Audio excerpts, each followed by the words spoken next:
ঘনিষ্ঠ একজন কইলেন যে বিএনপি নিয়ে করা আপনার প্রেডিকশন গুলো কিন্তু মিলে যাইতেছে, আপনি কি খুশি? না, আমি খুশি না, আমি আতঙ্কিত। আমি তো বিএনপি কে ধ্বংস হওয়া থেকে বাঁচাইতে চাইছি, তাইলে বিএনপি কি ধ্বংস হইতেছে? হ্যাঁ, হইতেছে। কেমনে? আসেন সে আলাপটা করে দেখি। আসসালামু আলাইকুম প্রিয় দর্শক, দেশ কিংবা দেশের বাইরে যে যেখান থেকে বসে ভিডিওটি দেখছেন সবাইকে অনেক অনেক ধন্যবাদ এবং ভালোবাসা জানাচ্ছি। প্রিয় দর্শক, আমরা সরাসরি চলে যাব ভিডিও স্ক্রিনে, সেখানে আজকের ভিডিওর মূল অংশ দেখে আসবো। ভিডিওটি অত্যন্ত গুরুত্বপূর্ণ হবে, অবশ্যই ধৈর্য সহকারে পুরো ভিডিওটি দেখবেন, তাহলেই বিস্তারিত বুঝতে পারবেন।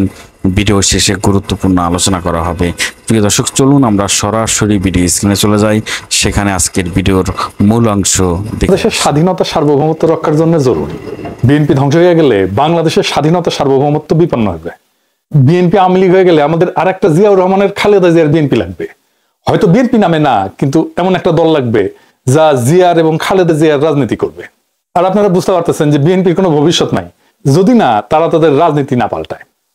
আপনাদের মনে হইতে পারে যে এইটা আবার কেমন কথা, একটা রাজনৈতিক দল না থাকলে স্বাধীনতা সার্বভৌমত্ব বিপন্ন কেমনে হয়? আসেন আপনাদের আজকের সেই গল্প বলি, পাকিস্তান কেমনে ভাঙলো। আমরা অনেক কিছু শুনছি, কিন্তু আজকে শুনবো এমন একটা দিক থেকে যে আপনারা বুঝবেন যে মুসলিম লীগ ধ্বংস হওয়ার জন্যই আসলে পাকিস্তান ভাঙছে। মুসলিম লীগ টিকে থাকলে পাকিস্তান ভাঙতো না। ভুল রাজনীতির কারণে মুসলিম লীগ ধ্বংস হয়েছে? না, ভুল রাজনীতি ছিল না, ছিল একটা ভুল সিদ্ধান্ত। এইটা আমাদের জানা দরকার, কারণ বিএনপি আর আওয়ামী লীগ দুইটারই জন্ম মুসলিম লীগ থেকে। আওয়ামী লীগ আর বিএনপি হইতেছে মুসলিম লীগ আর বামের যোগফল। আসেন এবার দেখি মুসলিম লীগ বিলুপ্তির ইতিহাস। এটা একটু দীর্ঘ হবে আলাপটা, কিন্তু শুনলে ফায়দা আছে। অনেক ইতিহাস জানতে পারবেন, অনেক বিষয় জানতে পারবেন যেটা আগে কখনো দেখেন নাই। মুসলিম লীগের জন্ম 1906 সালে আমাদের ঢাকাতে, শাহবাগে। মানে মুসলিম লীগ বলতে পারেন প্রথম শাহবাগী। এই দলের জন্ম হয় নবাব সলিমুল্লাহর বাগান বাড়িতে, তখন শাহবাগে ওনার বাগান বাড়ি ছিল। সমস্ত ভারতবর্ষের মুসলমান নেতারা ব্রিটিশ ইন্ডিয়ার অন্য কোনো শহর যেমন লখনৌ, দিল্লি, আগ্রা, লাহোর, হায়দ্রাবাদ, করাচি, বোম্বেতে মিটিং করে এই দলের গোড়াপত্তন করে নাই, কিন্তু ঢাকায় এই দলের গোড়াপত্তন হয়েছে। এই ঐতিহাসিক ঘটনা ঘটছিল তৎকালীন ব্রিটিশ প্রদেশ পূর্ব বাংলা এবং আসামের রাজধানী ঢাকায়। এরপরে পাকিস্তান আন্দোলন হয়। পাকিস্তানের আবির্ভাব ঘটার 7 বছরের মাথায় এই দল বিলুপ্ত হয়ে যায়, জয় বাংলা হয়ে যায়। এটা খালি পূর্ব পাকিস্তান মানে বর্তমানে বাংলাদেশে ঘটে নাই, পশ্চিম পাকিস্তানেও একই ঘটনা ঘটছিল। এর ফলে আমাদের দেশের বুদ্ধিজীবীদের মধ্যে একটা মত প্রচলিত আছে, যেমন সলিমুল্লাহ খান, বদরুদ্দিন নম্বর, অসংখ্য বুদ্ধিজীবী মানুষ একই মত প্রচার করছে। কি সেই মত? সেটা হইতেছে মুসলিম লীগ পাকিস্তান তৈরি হওয়ার পর সবগুলো প্রদেশ মানে সিন্ধু, বাংলা, পাঞ্জাব সীমান্ত প্রদেশের প্রাদেশিক সরকার গঠন করে এবং পাকিস্তানের কেন্দ্রীয় গণপরিষদও প্রায় সবগুলো আসন পায়।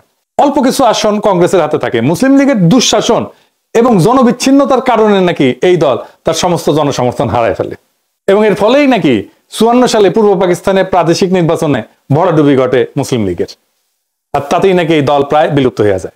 তো এই বয়ানটা ঐতিহাসিকভাবে সত্য না। অধিকাংশ বাঙালি বুদ্ধিজীবী কোনো ঐতিহাসিক ঘটনার ডিটেইলস অনেক পরিশ্রম করে কষ্ট করে খুঁজে দেখে স্টাডি করে না। তারা খুব উপর ভাষা একটা কাজ করে, মানে উপর দিয়ে খালি খোঁজাখুঁজি করে দেখে, তারপরে একটা মতামত তৈরি করে। 2-1 লাইন পরে অল্প কিছু বুঝে সেটা নিয়ে উত্তেজিত হয়ে যায়, বারবার ওইটা রিপিট করতে থাকে। ফলে তাদের এই সস্তা বয়ানগুলো প্রতিষ্ঠা লাভ করে। আজকে আমরা দেখব কেন মুসলিম লীগ বিলুপ্ত হয়ে গেছিল এবং আমাদের বর্তমান রাজনৈতিক ঘটনার পট প্রবাহে এর গুরুত্ব কতখানি। মুসলিম লীগের ইন্টেলেকচুয়াল গডফাদার ছিলেন স্যার সৈয়দ আহমেদ খান। উনার লেখালেখি এবং অ্যাক্টিভিজমকে প্রেরণা ধরে মুসলিম লীগের গোড়াপত্তন হয়। তো স্যার আহমেদ খান কিন্তু নিজে একটা সংগঠন তৈরি করছিলেন, তার নাম ছিল all India Mohammedan educational conference, যেটা একটা মিটিং এর স্থান হিসাবে নির্ধারণ করে 1906 সালে ঢাকার নবাব সলিমুল্লাহ আহসান মঞ্জিলকে। সেই মিটিং এ উপস্থিত 3000 ডেলিগেটের সভাপতিত্ব করেন দিল্লির উত্তরপ্রদেশে অবস্থিত মিরাটের নবাব ভিকারুল মুলক মোস্তাক হোসেন। সেই শাহবাগের মিটিং এ নবাব সলিমুল্লাহ মুসলমানদের একটা রাজনৈতিক দল গঠন করার প্রস্তাব আনেন, যেটা সর্বসম্মতিক্রমে গৃহীত হয়। এইভাবে জন্ম হয় অল ইন্ডিয়া মুসলিম লীগের। মুসলিম লীগের প্রথম প্রেসিডেন্ট করা হয় প্রিন্স আগা খানকে। এর সাথে ছিল 6 জন ভাইস প্রেসিডেন্ট, 1 জন সেক্রেটারি আর 2 জন জয়েন্ট সেক্রেটারি। সেক্রেটারি ছিলেন উত্তরপ্রদেশের বারাহ গোত্রের সৈয়দ নবাব মহসিন উল মুলক। লীগের গঠনতন্ত্র বা সংবিধান, যেটাকে গ্রিন বুক বলা হইতো, সেটা রচনা করেন মৌলানা মোহাম্মদ আলী। তার ভাই মৌলানা শওকত আলীর সাথে মিলে প্রথম বিশ্বযুদ্ধের পর খেলাফত আন্দোলন করেন গান্ধী আর কংগ্রেসের সাথে একজোট হইয়া। মোহাম্মদ আলী জিন্নাহ পরে মুসলিম লীগের প্রেসিডেন্ট এবং প্রধান নেতা হন, কিন্তু তিনি তখন মুসলিম লীগে যোগদান করেননি। যখন মুসলিম লীগ গঠিত হয় তিনি তখন কংগ্রেস করতেন এবং তাকে গোপাল কৃষ্ণ গোখলে বলতো হিন্দু মুসলিম মিলনের অগ্রদূত। জিন্নাহ 1913 সালে মুসলিম লীগের সদস্য হয়েছিলেন এবং 1916 সালে লখনৌয়ে মুসলিম লীগ আর কংগ্রেসের মধ্যে একটা মীমাংসা মিটিং এ উপস্থিত থাকেন, যেখানে কংগ্রেসের প্রতিনিধি ছিল বাল গঙ্গাধর তিলক এবং মুসলিম লীগের প্রতিনিধি হিসেবে পাঠানো হয়েছিল জিন্নাহকে। জিন্নাহ কিন্তু তখনও কংগ্রেসের মেম্বার ছিলেন, মানে তখন জিন্নাহ কংগ্রেসও করতেন মুসলিম লীগও করতেন, দুই পার্টি করতেন, বুঝাও। জিন্নাহ কংগ্রেস ত্যাগ করেন 1920 সালে ডিসেম্বরে। সেই লখনৌ মিটিং এ মুসলিম লীগ আর কংগ্রেসের মধ্যে মিটমাট হয়ে একটা চুক্তি হয়, যেটা ইতিহাসে লখনৌ প্যাক্ট হিসেবে পরিচিত। এটার আর ডিটেলসে গেলাম না আর কি। মুসলিম লীগেও জিন্নাহ কিন্তু নাম কাওয়াস্তে সদস্য ছিলেন। মুসলিম লীগ শুরু থেকে রাজনৈতিক দল হিসেবে শক্ত অবস্থানে যাইতে পারে নাই, ধীরে ধীরে নিস্তেজ হয়ে যায়, প্রায় অপ্রাসঙ্গিক হয়ে যায়। তখন রাজনীতিতে গান্ধীর আবির্ভাব হয়েছে, সবার চোখ কংগ্রেসের দিকে। এছাড়া লালা রাজপথ রায়, ভগৎ সিং মার্কা কিছু উগ্রবাদী সশস্ত্র বিপ্লবী ছিল। 1933 সালে মুসলিম লীগ আজকের জাতীয় পার্টির মতো বেশ কয়েক ভাগে বিভক্ত ছিল। জিন্নাহ ততদিনে রাজনীতি থেকে অবসর নিয়ে বিলাতে যে ব্যারিস্টারি প্র্যাকটিস করতেছেন, প্রচুর টাকা পয়সা কামাইতেছিলেন। মুসলিম লীগের এক ভাগের প্রেসিডেন্ট ছিলেন পেশোয়ারের ব্যারিস্টার মিয়া আব্দুল আজিজ। এদের গ্রুপের নাম ছিল আজিজ গ্রুপ। মানে আরেক ভাগের প্রেসিডেন্ট ছিল খান বাহাদুর হাফিজ হিদায়ত হোসেন। আওয়ামী লীগও কিন্তু 1975 পরে এরকম বেশ কয়েকটা গ্রুপে আলাদা হয়ে গেছিল। আওয়ামী লীগ হাসিনা, আওয়ামী লীগ মিজান, আওয়ামী লীগ রাজ্জাক। শফিক রহমান ভাই জায়জাদিনে লিখতেন আওয়ামী লীগ হারামি, হারামি মানে হাসিনার হা, রাজ্জাকের রা আর মিজানের মি, এই তিনটা মিলে আওয়ামী লীগ হারামি। আওয়ামী লীগ করলে প্রথম থেকে হারামি, জাত হারামি আর কি, সাচ্চা হারামি, কয়েক জেনারেশনের হারামি। তাইলে মুসলিম লীগ কেমনে খাড়া হইল? মুসলিম লীগের এই অবস্থা দেখে উত্তরপ্রদেশের লিয়াকত আলী খান লন্ডনে গিয়ে জিন্নাহর সাথে দেখা করেন। তারা বোঝান যে উনি যদি ভারতে ফিরে এসে মুসলিম লীগের হাল ধরেন, তাহলে আজিজ গ্রুপ আর হেদায়েত গ্রুপ উভয় আবার একত্র হবে, পার্টি একদম ইউনিফাইড হবে। আজিজ আর হেদায়েত গ্রুপের কাউন্সিল উভয় মতামত দেয় যে জিন্নাহ যদি দলের প্রেসিডেন্ট হন, তাহলে আবার একত্র হতে রাজি আছেন। এর ফলে জিন্নাহ ভারতে ফিরে আসেন। 1934 সালের এপ্রিল মাসে মুসলিম লীগের কাউন্সিল মিটিং হয় দিল্লিতে। সেইখানে জিন্নাহর নেতৃত্বে মুসলিম লীগ আবার একত্রিত হইয়া জিন্নাহ মুসলিম লীগের প্রেসিডেন্ট হন এবং 1947 সালে পাকিস্তানের গভর্নর জেনারেল হওয়ার আগ পর্যন্ত ওই পদে আসীন থাকেন। জিন্নাহ মুসলিম লীগের প্রেসিডেন্ট হওয়ার পর সারা ভারতবর্ষ জুড়ে বিভিন্ন গুরুত্বপূর্ণ মুসলিম অ্যাক্টিভিস্ট আর নেতাদের লীগে রিক্রুট করা শুরু করেন। জিন্নাহর পার্সোনালিটি সবাইকে আকৃষ্ট করতে পারত, এই জন্য সবাই অনায়াসে তার নেতৃত্ব মেনে নিত। বাংলাতে নবাব সলিমুল্লাহর ভাগনা কিন্তু ছিলেন খাজা নাজিমুদ্দিন, এবং এই ক্যারেক্টারটা খুবই ইম্পর্টেন্ট, এটা মাথায় রেখেন। সবসময় মুসলিম লীগ ছিলেন, যদিও নাজিমুদ্দিন অত্যন্ত দুর্বল একজন ব্যক্তিত্ব ছিলেন, তেমন কোনো ইন্টেলেকচুয়াল বা অ্যাডমিনিস্ট্রেটিভ ক্যাপাসিটি ছিল না, কোনোদিনই ছিল না। ব্যক্তি জীবনের অত্যন্ত অমায়িক ব্যক্তি হওয়ার ফলে সকলেই তাকে পছন্দ করতেন, আমাদের প্রফেসর ইউনূসের মতো, কারো সাথে নাই পাশে নাই। হোসেন শহীদ সোহরাওয়ার্দী প্রথম বিশ্বযুদ্ধের পর থেকে বাংলার রাজনীতিতে সরব ছিলেন, খেলাফত আন্দোলনে যুক্ত ছিলেন এবং একসময় কলকাতার ডেপুটি মেয়র ছিলেন। উনি কলকাতাতে ট্রেড ইউনিয়নের রাজনীতির সাথে জড়িত ছিলেন এবং ওইখানকার ইউনিয়নগুলোর মধ্যে ওনার ব্যাপক জনপ্রিয়তা ছিল। নিজস্ব একটা পার্টি ছিল, নাম ছিল অল ইউনাইটেড বেঙ্গল মুসলিম পার্টি। তারপরে সোহরাওয়ার্দী তো বেঙ্গলের মুখ্যমন্ত্রী ছিল। জিন্নাহ সোহরাওয়ার্দীকে কনভিন্স করেন মুসলিম লীগে যোগ দিতে। এর ফলে 1936 সালে সোহরাওয়ার্দী তার পুরো দলবল নিয়ে বেঙ্গল প্রভিন্সিয়াল মুসলিম লীগে যোগদান করেন। ওনাকে দলের সেক্রেটারি করা হয়। বাংলার আরেকজন বড় মুসলমান নেতা একে ফজলুল হকেরও নিজস্ব একটা দল ছিল, মানে শেরে বাংলা কৃষক প্রজা সমিতি, যেটা পরে কৃষক প্রজা পার্টি হয়। এরপরে 1937 সালে ব্রিটিশ ভারতে প্রথম প্রাদেশিক নির্বাচন অনুষ্ঠিত হয়, যেখানে বাংলা প্রদেশের 250টার মধ্যে 120টা মুসলমান আসন ছিল। সেপারেট ইলেকটোরেটের অধীনে, মানে মুসলমানরা মুসলমানদের ভোট দিবে, হিন্দুরা হিন্দুদের ভোট দিবে। এবং মাথায় রেখেন, এই যে মুসলমান হিন্দুর আলাদা ভোটাধিকার, এটাই দেশভাগের একটা কারণ। মানে মুসলমান আর হিন্দু একসাথে থাকতে পারবে না, এটাই বোঝায়। এটা গোবিন্দ প্রামাণিক আলাদা ইলেকশনের কথা বলে না, হিন্দু মুসলমান, এইটা যদি হয় তাহলে বাংলাদেশ আর একটা রাষ্ট্র থাকবে না, দুইটা রাষ্ট্র হয়ে যাবে। মাথায় রেখেন এটা। যাই হোক, এই প্রসঙ্গে আর বিস্তারিত আলাপে না যায়। তো এই 250টা আসনের মধ্যে কংগ্রেস পায় 54টা, মুসলিম লীগ পায় 40টা, কৃষক প্রজা পার্টি পায় 36টা, হিন্দু মহাসভা পায় 4টা। হিন্দু মহাসভা হচ্ছে বিজেপির বাপ আর কি। বাকি আসন স্বতন্ত্র প্রার্থী ক্ষুদ্র কয়েকটা দল যেতে। 250টা আসনের মধ্যে মেজরিটি পাইতে লাগে 126টা সিট, যেটা একক কোনো দলের ছিল না। কংগ্রেস বৃহত্তম দল হওয়ার পরেও গোড়ামি করে মুসলিম লীগ অথবা ফজলুল হকের সাথে জোট করতে অস্বীকৃতি জানায়। এর ফলে ফজলুল হক তার পার্টি নিয়ে 1937 সালে মুসলিম লীগে যোগ দেন। তাকে সাথে সাথে বেঙ্গল প্রভিন্সিয়াল মুসলিম লীগের প্রেসিডেন্ট করা হয়। সোহরাওয়ার্দী সেক্রেটারি থাকেন। মুসলিম লীগের এমপিরা তাকে বাংলার চিফ মিনিস্টার পদে সমর্থন করে, সাথে আরো অনেক স্বতন্ত্র প্রার্থী যোগ দেয়। এইভাবে আইনসভায় মেজরিটি আসে। শেরে বাংলা ফজলুল হক বাংলার প্রথম মুখ্যমন্ত্রী হন। তার ক্যাবিনেটে 10 জন সদস্য ছিল, এর মধ্যে সোহরাওয়ার্দী ছিল বাণিজ্য এবং শ্রম মন্ত্রণালয়ের দায়িত্বে। 1938 সালে তৎকালীন ফরিদপুর জেলার গোপালগঞ্জ মহকুমায় একটা জনসভা করছিলেন উনি, সোহরাওয়ার্দী। সেইখানে শেরে বাংলা ছিল, সোহরাওয়ার্দী দুইজনে গেছিলেন। সেইখানে প্রথম সোহরাওয়ার্দীর সাথে তার বডিগার্ডের পরিচয় হয়। মুজিবের 38 সালে বয়স ছিল কত জানেন? 18 বছর। তার জন্ম 1920 সালে। লাড্ডাগড্ডা মুজিব পড়তো গোপালগঞ্জ মিশন স্কুলে, ক্লাস 8-এ। 18 বছর বয়সে একজন ম্যাট্রিক ইন্টারমিডিয়েট পাশ করে বিশ্ববিদ্যালয়ে প্রথম বর্ষে থাকে অথবা ভর্তি পরীক্ষা দেয়, অথচ মুজিব সেই বয়সে কোনো মতে ক্লাস 8-এ 10-এ পৌঁছে যেতে পারছে। এরকম মাল ছিল মুজিব, আর সে আবার জাতির পিতাও বটে। সেই জাতি পুঙ্গা মারা খাইবে না তো কি পাশে বাড়ি মোগলেজ খাইবে পুঙ্গা মারা? যাই হোক, তখনই মুজিবের সাথে সোহরাওয়ার্দীর আলাপ, এরপর চিঠি লেখালেখি শুরু হয়। মুজিব কলকাতায় মুভ করে পুরোদস্ত এবং সোহরাওয়ার্দী বডিগার্ড হিসেবে তার ক্যারিয়ার শুরু করে। এইভাবে মুসলিম লীগের আস্তে আস্তে ডালপালা গজাইতে থাকে।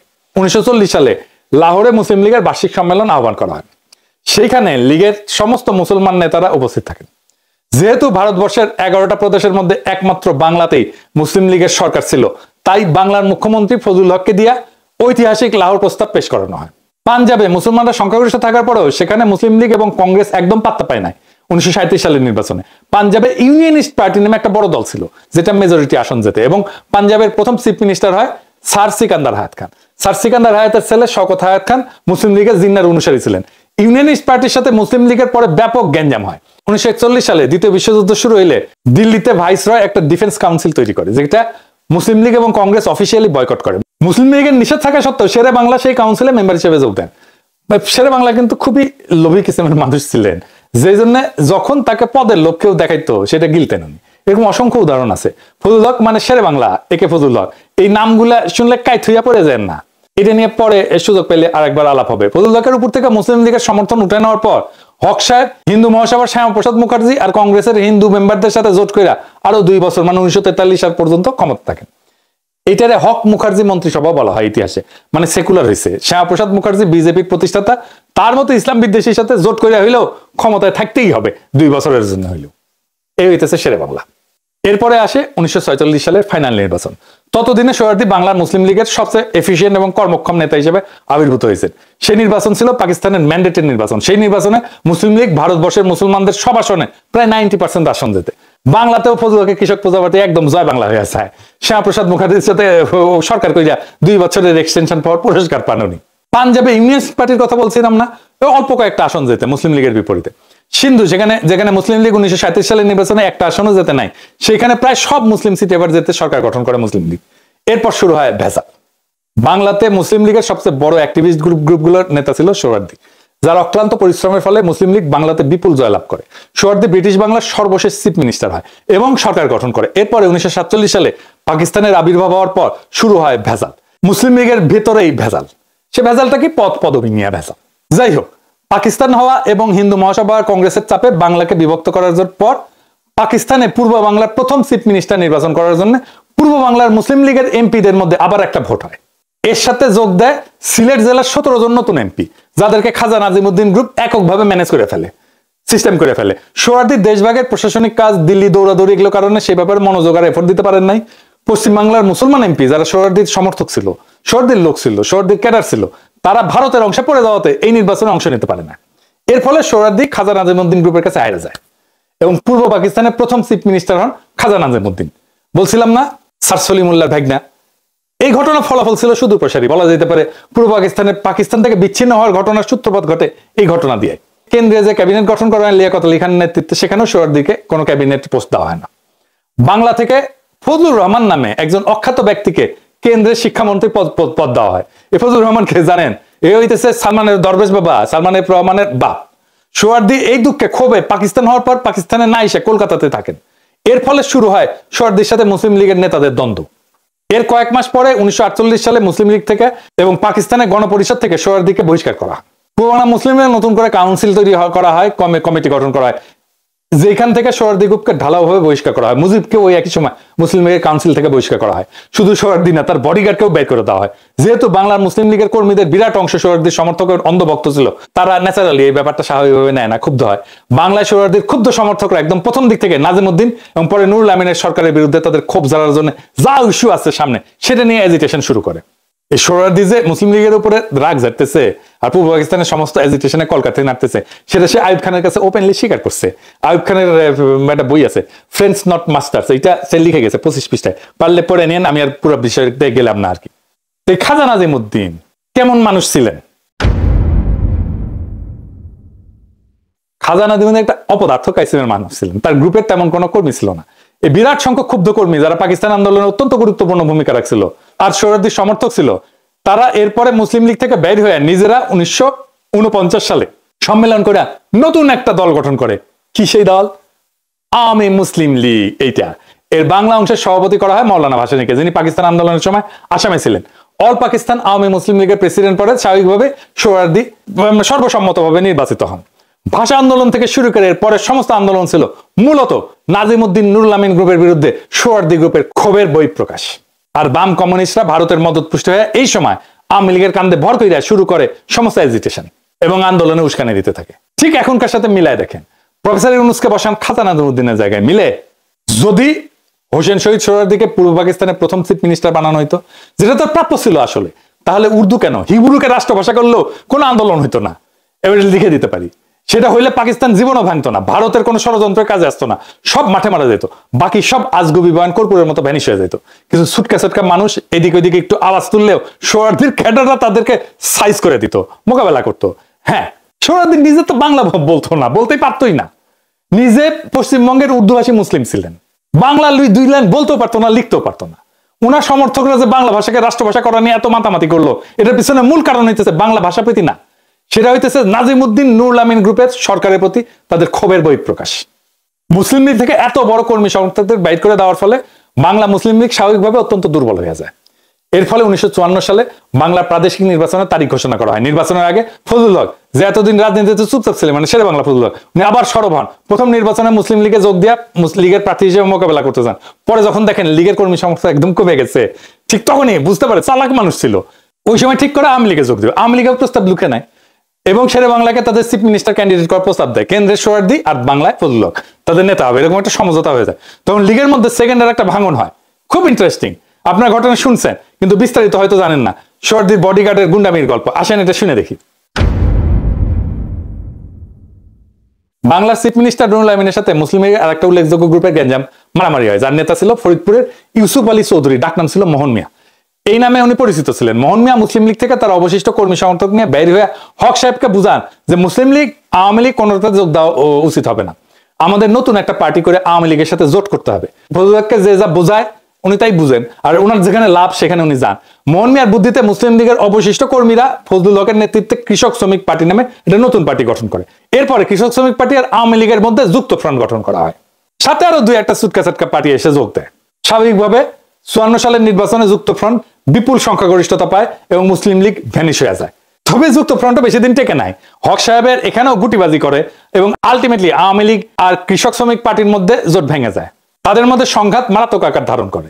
তার ফাইনাল আউটকাম হচ্ছে 1958 সালে ঢাকাতে সংসদের ভেতরে দুই দলের মারপিট হয় এবং ডেপুটি স্পিকার শাহেদ আলীকে পিটায় হত্যা করা হয় পার্লামেন্টের মধ্যে। এবং এই মারামারিতে সোহরাওয়ার্দীর বডিগার্ড অংশ নেয় শঙ্কর মাছের লেজের চাবুক নিয়ে। তার ব্যাগের মধ্যে এটা সবসময় থাকতো, হ্যাঁ সবসময় থাকতো আর কি, হ্যাঁ বেডরুমও থাকতো।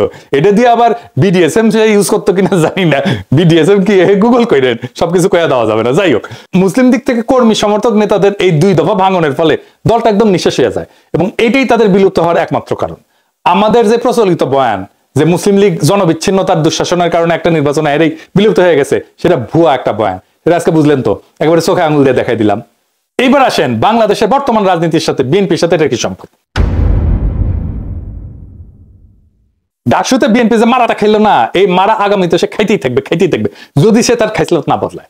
ভোটের রাজনীতিতে বিএনপির আসল জায়গা, ভোটের জায়গাটা হচ্ছে যেটাকে কনস্টিটিউয়েন্সি বলা হয়, সেটা হচ্ছে তার মুসলিম ভোট, মুসলিম জাতিবাদী ভোট, সাধারণ মুসলমানের ভোট।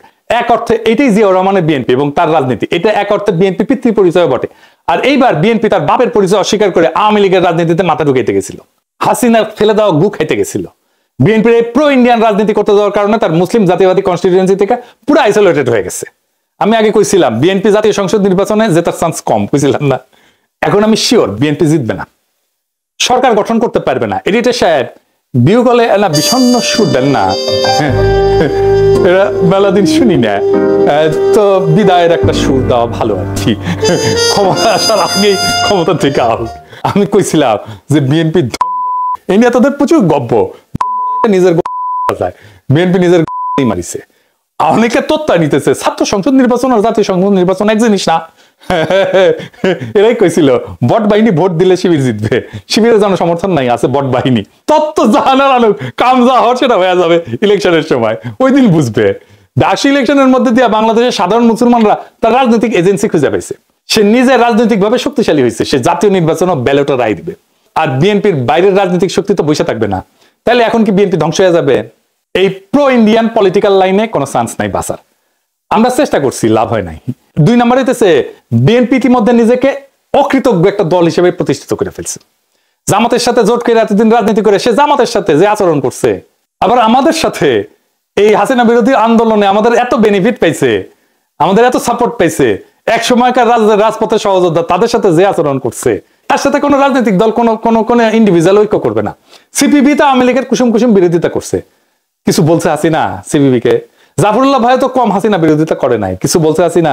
বলে নাই, কারণ জাফরুল্লাহর সাথে শেখ মুজিবের একটা সম্পর্ক ছিল। এক সময়ের মিত্রের বিষয়ে হাসিনার একটা নৈতিক অবস্থান ছিল, যেটা বিএনপির নাই। বিএনপি এই ক্ষেত্রে আওয়ামী লীগের চাইতেও খারাপ, সে রাজনৈতিক বিরোধী থেকে ব্যক্তিগত শত্রুতায় পর্যবেসিত করে। তাই বিএনপির আশা আমাদের সাইডে দিতে হবে। বিএনপি একটা সিংহ, কিন্তু দুর্বল সিংহ, এইরকম হারুপাট্টি, যতগুলো ইলেকশন করবে সবগুলো হারবে। জাহাঙ্গীরনগর ইলেকশন নিয়ে কি কান্ডই না করলো দেখেছেন তো। চিটাগাং রাজশাহী ইউনিভার্সিটিতে পার্টিসিপেট করে কিনা দেখেন। আমাদের তাইলে কি করতে হবে? আমাদের দ্রুত একটা রাজনৈতিক ফ্রন্ট করার দিকে অগ্রসর হতে হবে, যে ফ্রন্টের কথা আমি বলছিলাম। না হলে রাজনৈতিক শূন্যতা তৈরি হবে। এই ফ্রন্টের আদর্শিক নেতা হবেন জিয়াউর রহমান, তার রাষ্ট্রচিন্তা। বিএনপি কোণঠাসা বা নিষ্ক্রিয় ট্রু ন্যাশনালিস্টরা তাদেরকে একটা স্পেস দিলে তারাও চলে আসবে দলে দলে। বিএনপিতে সত্যিকারের পলিটিক্যাল ট্রেনিং আছে, রাজনীতি করে আসছে, এরকম লোক গুরুত্বপূর্ণ পজিশনে নাই, পলিসি মেকিং এ নাই। থাকলে হাসিনা উৎখাতের লড়াই সেই বিএনপি নেতৃত্ব দিত, পারে নাই নেতৃত্ব দিতে। মুসলিম লীগ থেকে জন্ম নেওয়া আওয়ামী লীগ জয় বাংলা হয়েছে, আর এক দল জয় বাংলা হওয়ার পথে। বাংলাদেশের রাজনৈতিক ইতিহাস আমাদেরকে দেখায় যে দল তার শেকড় জনগণের আসল কনস্টিটিউয়েন্সি থেকে বিচ্ছিন্ন হয়ে যায়, সে দল টেকে না। মুসলিম লীগ তার উদাহরণ। আর আজ বিএনপি সেই ক্রুশিয়াল ভুলের পুনরাবৃত্তি করছে। নিজের অস্তিত্বের মাটিকে অস্বীকার করে প্রো ইন্ডিয়ান লাইনে গিয়ে জামাতের সাথে অমানবিক সম্পর্ক তৈরি করছে। তার এক সময় রাজনৈতিক সহযোদ্ধাদের সাথে অমানুষের মতো আচরণ করছে। বিএনপি নিজের ঘর নিজেই ভাঙছে। কিন্তু তার মানে এই না জিয়াউর রহমানের রাজনীতি হারায় যাবে। জিয়াউর রহমান যেমন বাকশালের ধ্বংসস্তূপ থেকে নতুন রাষ্ট্র চিন্তা দাঁড় করেছিলেন, আজ তার চিন্তাধারার মধ্যে আছে বাংলাদেশকে বাঁচানোর শক্তি। বিএনপি হয়তো দুর্বল সিংহ হয়ে পড়ছে, কিন্তু এই দেশের সাধারণ মুসলমানদের রাজনৈতিক এজেন্সি আর স্বাধীনতার আকাঙ্ক্ষা আজও বেঁচে আছে। ডাকসুর ব্যালটে যেমন সাধারণ মানুষ নিজের কণ্ঠ খুঁজে পেয়েছে, জাতীয় নির্বাচনেও সেই কণ্ঠ আরো জোরে উচ্চারিত হবে। আমাদের দায়িত্ব এখন নতুন রাজনৈতিক ফ্রন্ট গড়ে তোলা, যেখানে জাতীয় মর্যাদা, আঞ্চলিক অখণ্ডতা আর সার্বভৌমত্ব প্রশ্ন হবে মূল কেন্দ্র, যেখানে জিয়াউর রহমানের রাষ্ট্রচিন্তা হবে আমাদের আদর্শিক দিক নির্দেশনা। এই ফ্রন্ট হবে সাধারণ মানুষের, মজলুমদের, নিপীড়িতদের, যারা আওয়ামী ফ্যাসিবাদ এবং বিএনপির বিভ্রান্ত রাজনীতির বাইরে নতুন আশা খুঁজতেছে। ইতিহাসের শিক্ষা পরিষ্কার, শূন্যতা কখনো স্থায়ী হয় না। আমরা যদি শক্তি দিক নির্দেশনা নিয়ে আগায় যাই, তবে সেই শূন্যতা পূরণ হবেই আমাদের দিয়া। বিএনপি হয়তো ভাঙবে, কিন্তু জিয়ার আদর্শের সেই পতাকা ভাঙবে না। সেই পতাকা আবারও উঠবে শক্তিশালী সংগঠিত নতুন ফ্রন্টের হাতে। এটাই আমাদের আহ্বান, এটাই আমাদের আগামী ইনকিলাব জিন্দাবাদ। বিশেষ করে শিবির যে বিবিডিএর যে প্রার্থী, ওই দিন ওদের ক্যাম্পাস থেকে ওদের বিতাড়িত হওয়ার কথা ছিল, কিন্তু যেহেতু ওরা দাবি করে বসলো, ওরা ইসলামী ছাত্র শিবির ঢাকা বিষয়ের সভাপতি আর একজন দাবি করে বসলো যে ছাত্র শিবিরের সেক্রেটারি, তখন ওইটাকে আবার এন্ডোর্স করলো শিবির এবং ওই যে বৈষম্য আন্দোলনের ছাত্রীরা যারা ছিল ওরা, যে কারণে তারা এই যে ক্যাম্পাসে দীর্ঘদিন ছিল 15.5 বছর, ছাত্রদল যেতে পারে না, তাদের একটা হলে একটা আসন, একটা সিটও তাদের নেই, যে কারণে ক্যাম্পাসে একেবারে 15.5 বছর, 16 বছর, 16.5 বছর ক্যাম্পাস ছাত্রদলের ছেলেদের কাছে অপরিচিত। এখন এই যে যারা ভোটটা দিল, ছাত্রলীগের ভোটটা গেল কোথায়? এই যে 15 বছর, 15.5 বছর ওরা একভাবে যে রাজনীতি করলো, এতে যে 4-5 হাজার ভোট ছাত্রলীগের, সে ভোট কোথায় গেল? সব ভোটটা গেছে শিবিরের। কারণ এরা তো ওর সাথে মিছিল করছে, একই সাথে মিছিল করছে, ধর শিবির ধর জবাই কর, এরা সেই মিছিলে ছিল, সেই স্লোগান এরাও দিয়েছে, হয়তো মুখ বুলিয়েছে। পরবর্তী সময় এরা ক্যাম্পাস টিকে গেল, তখন ছাত্রলীগের অন্যান্য ছেলেরা মনে করলো যে এরাই আমাদের নিরাপত্তা দিতে হবে, এদের সাথে মিশে যেতে হবে। তাদের লেখাপড়ার জীবন, শিবির যেমন তার লেখাপড়ার জীবন সুষ্ঠুভাবে পার করার জন্য ছাত্রলীগের ভিতর মিশে গিয়েছিল, নাম লিখেছিল, এরাও তাদের লেখাপড়ার জীবন শেষ করার জন্য ছাত্রলীগের সমস্ত ছেলেরা তারা শিবিরের সাথে তারা একীভূত হয়ে গেছে। গিয়ে এই ভোট করার ক্ষেত্রে তারা মনে করছে শিবির হলো তাদের একমাত্র শেল্টার দাতা, সেই হিসাবে এখানে ভোট দিয়েছে। এখন কথা হলো যে ছাত্র দলের দোষ থাকতে পারে, কিন্তু যারা বৈষম্য বিরোধী আন্দোলন যারা করলো, এই যে ওবামা থেকে শুরু করে এই যে আমাদের বিনা ইয়ামিন এরা এরা তাহলে কোথায় গেল? এদের তো ভোট দিল না। মেয়েদের যে অর্ধেক ভোট, এই মেয়েরা যদি ভোট দিত তাহলে তো ভিভি প্রার্থীরা তারা পায়। এরা তো মেয়েদের ভোট দিল না। আর একটা মানুষকে ভোট দেয় কখন? একটা মানুষের যখন কর্ম থাকে, তার প্রতি একটা তার পরিচিতি থাকে, তখন তাকে ভোট দেয়। কিন্তু এখানে কি এই যারা ভিভি তাদের কোনো পরিস্থিতি ছিল? তারা কি একটা মিছিল করেছে? বৈষম্য আন্দোলন একটা মিছিল করেছে, একটা ছবি আছে, একটা মার খেয়েছে। ঢাকা বিশ্ববিদ্যালয়ের ইতিহাসে ঢাকা বিশ্ববিদ্যালয়ের ইতিহাসে ঢাকা বিশ্ববিদ্যালয়ের ইতিহাসে এরা ছাড়া যারাই বিবিজিএস হয়েছে তাদের কিন্তু অতীত থেকেছে। ধরেন আপনার আগে তো হল হল হল হতে এই হলে এইবার সেই হলে সেইবার 70 সালে যখন আসম আব্দুর রব আব্দুল কুদ্দুস মাখন যখন বিবিজিএস সরাসরি ভোটে, তাদের পলিটিক্যাল ব্যাকগ্রাউন্ড ছিল। এরপর ধরেন মুজাহিদ সেলিম, তাদের ব্যাকগ্রাউন্ড ছিল। তারপরে 73 ভোট কেটে নিয়ে গেল, তাও ক্যান্ডিডেটের ব্যাকগ্রাউন্ড ছিল। এরপর মান্না আক্তার 2 বার, তারপরে আক্তার বাবলু, তারপরে সুলতান মুস্তাক, তারপরে আমান খোকন। এদের তো পলিটিক্যাল ব্যাকগ্রাউন্ড ছিল। এরা মার খেয়েছে, জেলে গেছে, পুলিশের পিটা খেয়েছে। নূর বৈষম্য আন্দোলন কোটা সংস্কার আন্দোলন করতে গিয়ে মার খেয়েছে, সে ভিপি হলো। এই বাংলাদেশের ইতিহাসে ডাকসু ভিপিজিএস যারা একদিনের জন্য জেলে যায় নাই, একদিন সরকার বিরুদ্ধে মিছিল করে নাই, একদিন পুলিশের টিয়ার শেল খায় নাই, একদিন হাসপাতালে যায় নাই। ক্যাম্পাসে ওরা পরিচিতি পেল কিভাবে? ওরা যদি মিছিল না করে কোনো কার্যক্রম, কোনো পরিচিতি না। এটা এই যে 1 বছরের মধ্যে এরা, যেহেতু আমাদের ছেলেরা গিয়ে বলবে কোথায়? ছাত্র দলে একটা ছেলেরও কোনো রুমে একটা সিট ছিল না। একটা হলে 1200-1500 রেসিডেন্ট ছাত্র থাকে, একটা রুম তো থাকতে হবে, সেই রুমটা কেউ বসবে, সেই রুমটা নাই। ফার্স্ট ইয়ার যারা ভর্তি হয়েছে, ফার্স্ট ইয়ার সিট পায় না, আসন তো তাদের দেয় না। তাহলে ফার্স্ট ইয়ারের সিট দিলে তাদের এক একটা সিট পেতে পারতো, সেখানে তো নাই।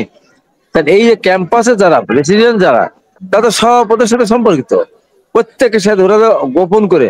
এবং সবচেয়ে বড় ব্যাপার হলো ভোটের জেতা হারা ব্যাপার আছে, কিন্তু আত্মগোপন করে নিজের পরিচয়কে গোপন করা, এটা তো একটা চরম মুনাফিকি। এবং আজকে আমি বলেছি, আমি যে দেশ টিভিতে বাংলা ভিডিও প্রোগ্রাম ছিল, যে এই যে কেবল ওদের কর্দমাক্ত চেহারা বের হচ্ছে, কিন্তু ঢাকা বিশ্ববিদ্যালয়ে যে ভোট হলো, এর আগে ভোট হয়েছে কোনোদিন বিশ্ববিদ্যালয়ের শিক্ষকরা ভোট কারচুপির সাথে জড়িত হয়নি। কোনোদিন বিশ্ববিদ্যালয়ে একজন ভোট আরেকজন দেয়নি। আবার জাহাঙ্গীরনগর বিশ্ববিদ্যালয় দেখেন, শিক্ষকরা ওখান থেকে পদত্যাগ করলো, 5টা প্যানেল ছাত্রদল কথা বাদ দেন, আরো 4টা প্যানেল তারা কিন্তু নির্বাচন থেকে সরে আসলো। তাহলে কত অনিয়ম! এবং ক্ষমতায় যখন দল ছিল, বিএনপি যখন ক্ষমতায় ছিল, 3টা নির্বাচন হচ্ছে ডাকসু, একটা নির্বাচনে কোনো কারচুপি হয়নি, কাকে মারে নাই, ধরে নাই। শেষে মান্না আক্তারা ভিভি হলো, পরে মান্না ভাই আক্তার ভাই হলো ভিভি, যে বাবলু জিএস। এই যে এর সাথে আমরা 2টা নির্বাচন হলো, সেখানে কিন্তু কোনো রকম এই প্রথম যে ক্যাম্পাসে একটা সংগঠন বাদে, ওটা ছাত্রলীগের ভিতরে আত্মগোপন করেছিল, ওরা বাদে আর কোনো সংগঠন ক্যাম্পাসে রাজনীতি করতে পারে নাই। যখনই গিয়েছে তখন পিটিয়েছে, যখনই মেরেছে তখন হাসপাতালে পাঠিয়েছে। শিবির 2-একটা ধরা পড়লে হয়তো শিবির 2-একটা মার খেয়েছে, ছাত্রদল তো যেতেই পারেনি। এই অবস্থার মধ্যে দিয়ে এই নির্বাচনটা, এই জয়টা বিজয়টাকে আমি বড় করে মনে করি। এই কারণে এখানে ছাত্র দলের প্যানেল ভোট 5000। জাকসুতে প্যানেল না বলি, সরে দাঁড়িয়ে, আমি বলি, ছাত্র দলের প্যানেল ভোট 5000, জয়লাভ করেছে। ছাত্র দলের প্যানেল ভোট 5000। আমার কথা শেষ করে দেন। ছাত্র দলের প্যানেল ভোট 5000, ওদেরও প্যানেল ভোট 5000 কাছাকাছি। ওদের ভিপি পেয়েছে 14,000 ভোট, ওরা পেয়েছে 11,000, 10,500 পেয়েছে ওর জিএস প্রার্থী। কিন্তু ওদের একটা প্রার্থী যখন 4,500 পায়, তখন ধরতে হবে ওইটা তাদের প্যানেল ভোট। আর ওরা তো একা শিবির নামে করেনি। শিবির নামে যদি করতো, তাহলে এই বিশ্ববিদ্যালয়ের ছাত্রীরা এইভাবে ঢালাভাবে তাদের ভোট দিত না। তাহলে ওদের অতীত ইতিহাস, ওদের ওদের রাজনৈতিক দলের ইতিহাস সবকিছু বিবেচনা করে ছেলেরা কিন্তু 2বার ভাবতো। কিন্তু যেহেতু ওরা শিবির নামে ওরা প্যানেল দেয়নি, ওরা আরো কয়েকটা সংগঠনকে নিয়ে, তারপর পাহাড়ি টাহাড়ি সব নিয়ে তারা নির্বাচনের প্যানেল দিয়েছিল, যেই কারণে এরা বিভ্রান্ত। আর ছাত্র দলের বিরুদ্ধে ছাত্র দল রেডি হতে পারে নাই। 15 দিন 16 দিন নির্বাচন করেছে, তারপরে 5,000 উপরে প্যানেল ভোট পেয়েছে, একদম সলিড ভোট। এটা তো কম কথা না। ওদের ওই ভোটের ভিতর কিন্তু বিভিন্ন দলের ভোট আছে, বিভিন্ন জায়গার ভোট আছে। তাই এটাকে আমি বিরাট একটা বড় বিজয় দেখছি না। আর ছাত্র দল যে হেরেই গেছে একেবারে অস্থিরতা, তা কিন্তু না। এবং সেটা আরো কলঙ্কিত হবে। এখন ভোটের পার্সেন্টেজ কোনদিনও 70-75 বেশি হয় না, এবার পার্সেন্টেজ আছে বেশি। এটি 2008 সালের নির্বাচনের মতো আর কি, যে এখন অনেকে ভাবছে 2008 সালে যেমন সলিড নৌকামার্কা 10-5 ভোট কেটে বাক্সে ঢুকিয়ে রেখেছিল, এখানে এমন কিছু হয়েছে কিনা সন্দেহ করছে। তার কারণ আমি বিশ্ববিদ্যালয় কর্তৃপক্ষকে এর আগের নির্বাচনের সময় বলেছিলাম, ঢাকা বিশ্ববিদ্যালয়ের আধা ঘন্টার ভিতরে সমস্ত হলে কিন্তু ব্যালট পেপার পৌঁছানো যায়। অতএব ব্যালট পেপার যেন সকালবেলা দেওয়া হয়, রাতের বেলা দেওয়া না হয়, দিলে কিন্তু কলঙ্কিত হবে। তাই হলো, এখন এত ভোট কাস্ট হলো কিভাবে, এটা নিয়ে এখন প্রশ্ন দেখা দিচ্ছে। এবং অনেকে ভোট দিতে গিয়ে বলেছে যে আমাদের ভোট দেওয়া হয়ে গেছে, ভোট দিতে পারে নাই। এবং হুম। সমস্ত ভিপি প্রার্থীরা যত ভোট পেয়েছে, সমস্ত জিএস প্রার্থীদের ওই সমান ভোট পেতে হবে, সমস্ত এজিএস প্রার্থীদের সমান ভোট পেতে হবে। এখানে মনে হয় ঠিক করে হিসাব করলে এখানে বিরাট গ্যাপ হয়ে যাবে। গ্যাপ তো আর কথা না। ঢাকা বিশ্ববিদ্যালয়ের ছাত্রছাত্রীরা ভিপি কে বাদ দিয়ে জিএস কে ভোট দিয়েছে, জিএস কে বাদ দিয়ে এজিএস কে ভোট দিয়েছে, এমন কাজ তারা করেছে বলে আমার মনে হয় না অন্তত।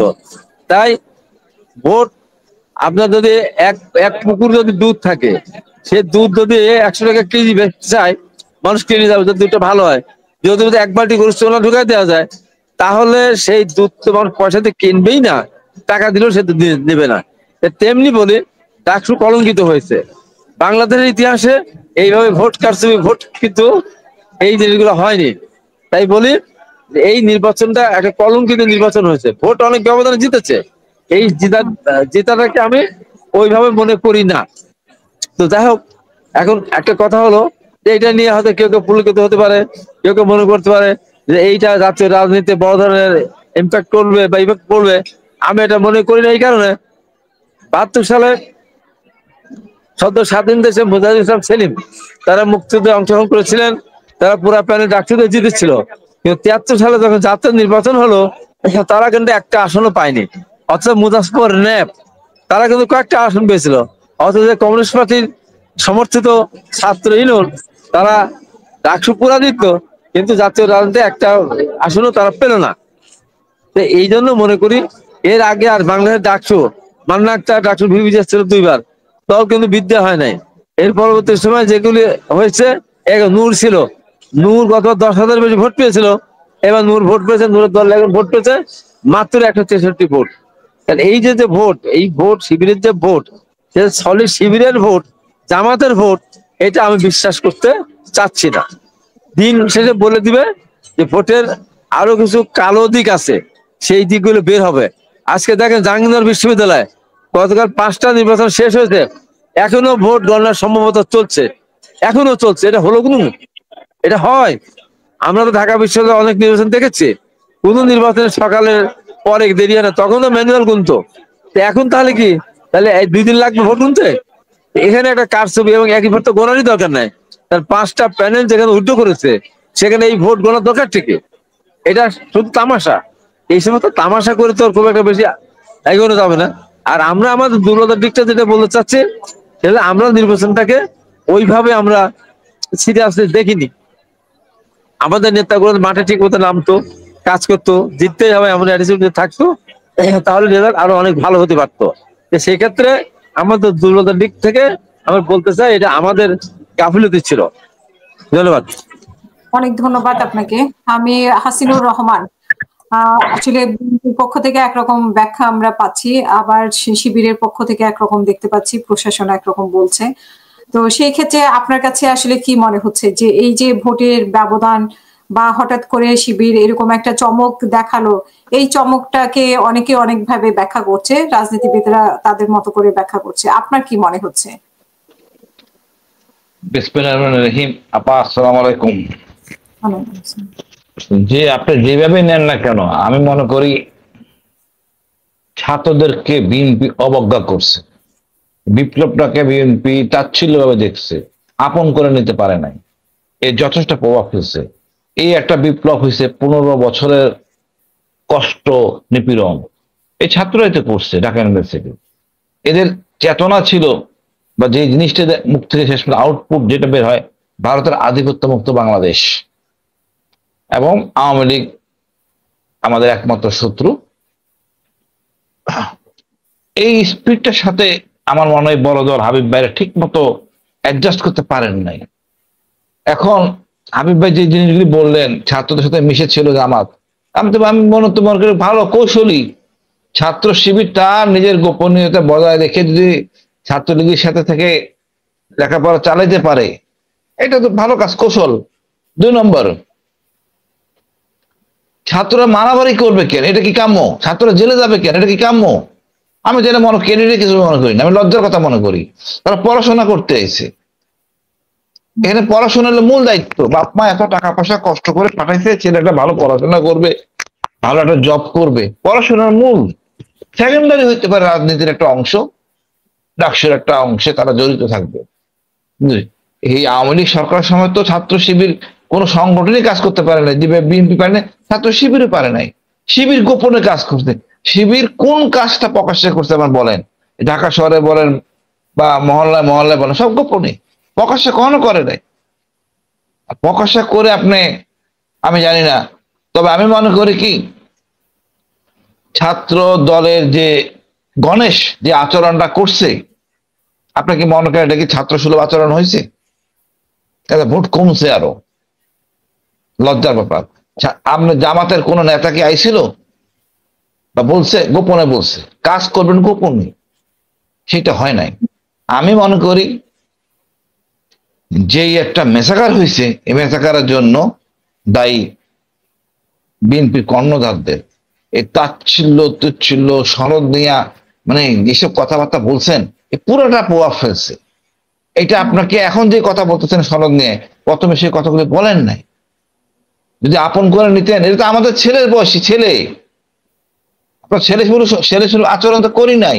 আমার মেয়েরা ছাত্ররা এদের বয়স, আপনি তো আরো আমার সিনিয়র, আমাদের এর কাদের বয়স, এদেরকে আমরা আপন করতে পারি নাই।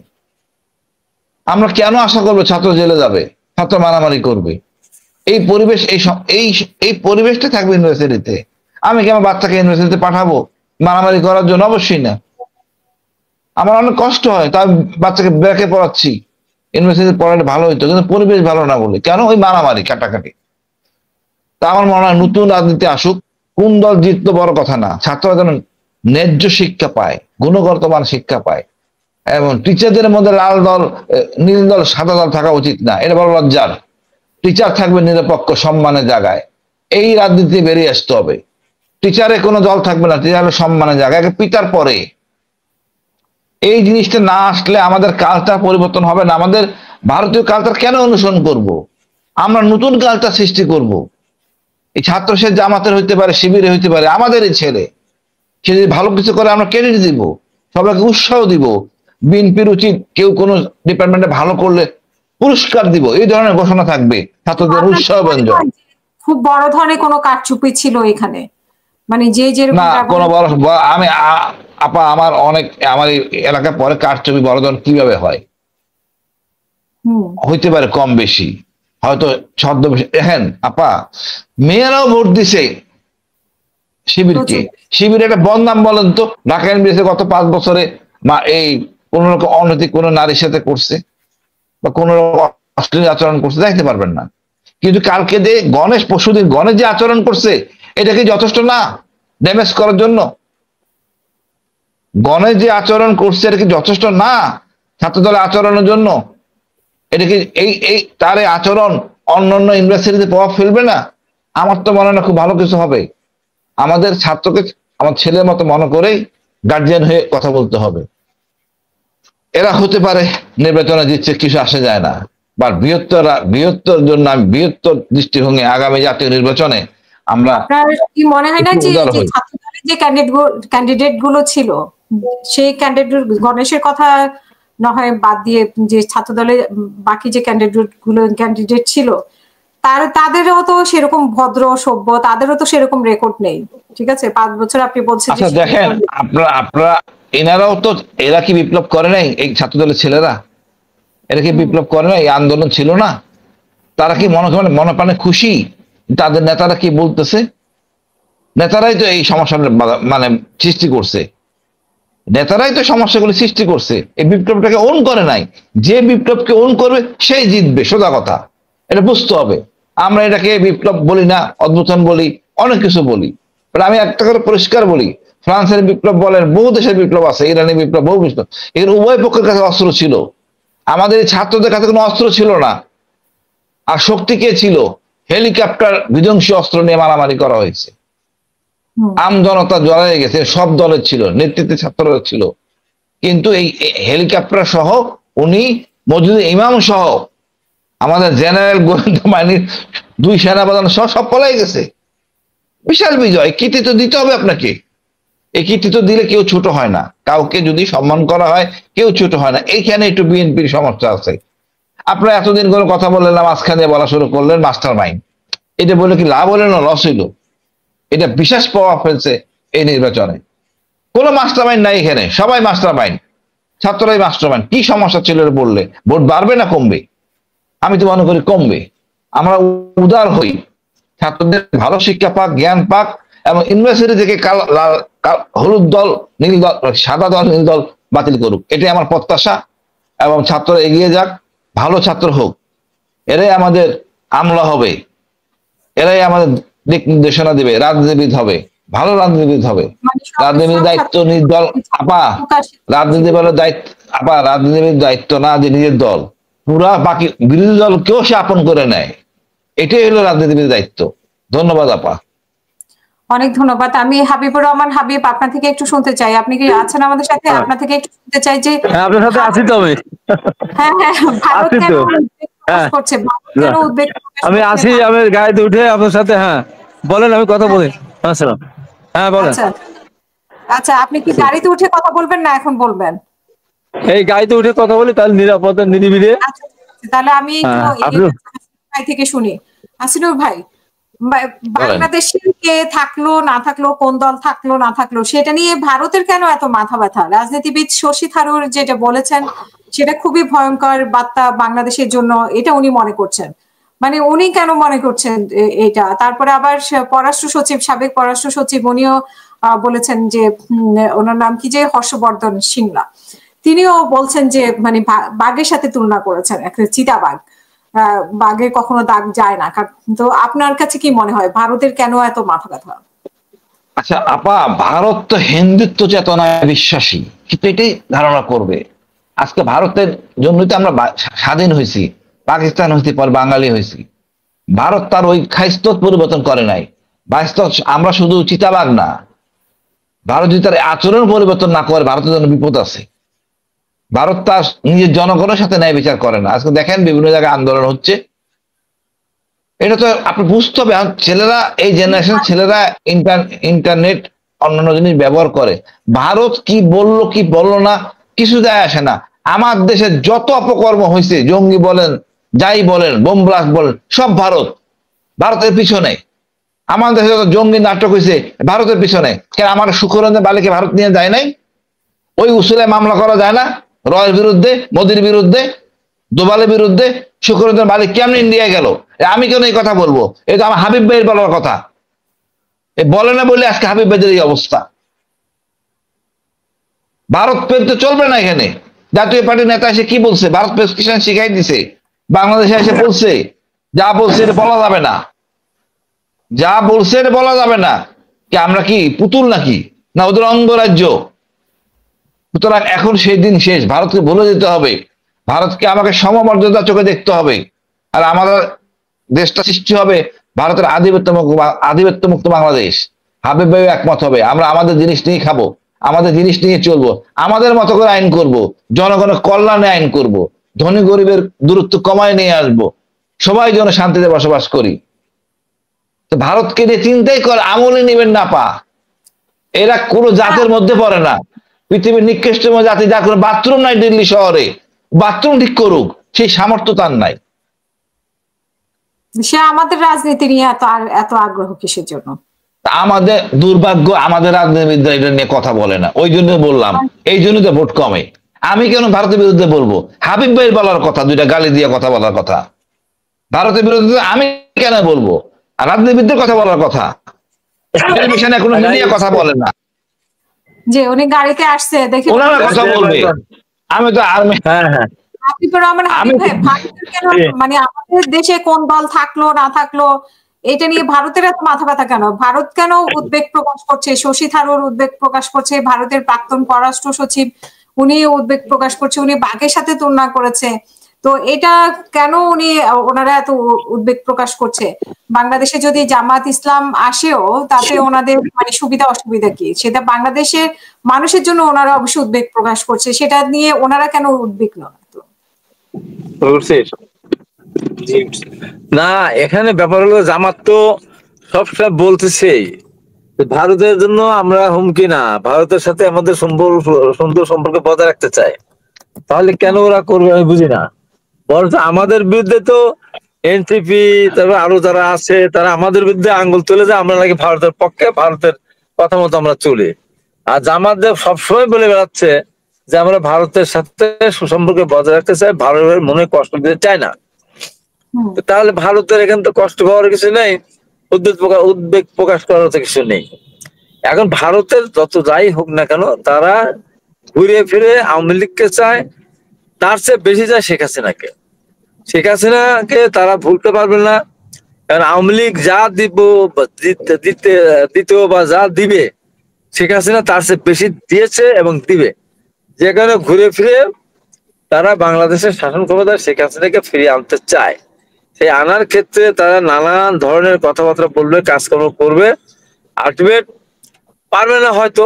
শেখ হাসিনা জীবদ্দশায় ফিরে আসা খুব কঠিন, কিন্তু আমাদের মধ্যে যে অনৈক্যের সৃষ্টি হয়েছে এবং বাংলাদেশটা এই যে ঢাকা বিশ্ববিদ্যালয় যেটা হলো, এটা ঢাকা বিশ্ববিদ্যালয় ডাকসু কলঙ্কিত হয়েছে।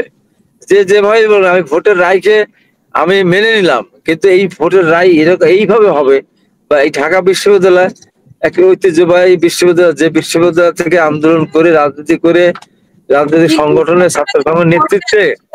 আপনি কলঙ্কিত বলবেন কেন? যদি ছাত্রছাত্রীরা ভোট দিয়ে তাদেরকে নির্বাচিত করে আনে তাহলে তাদেরকে এইটাই তো কথা।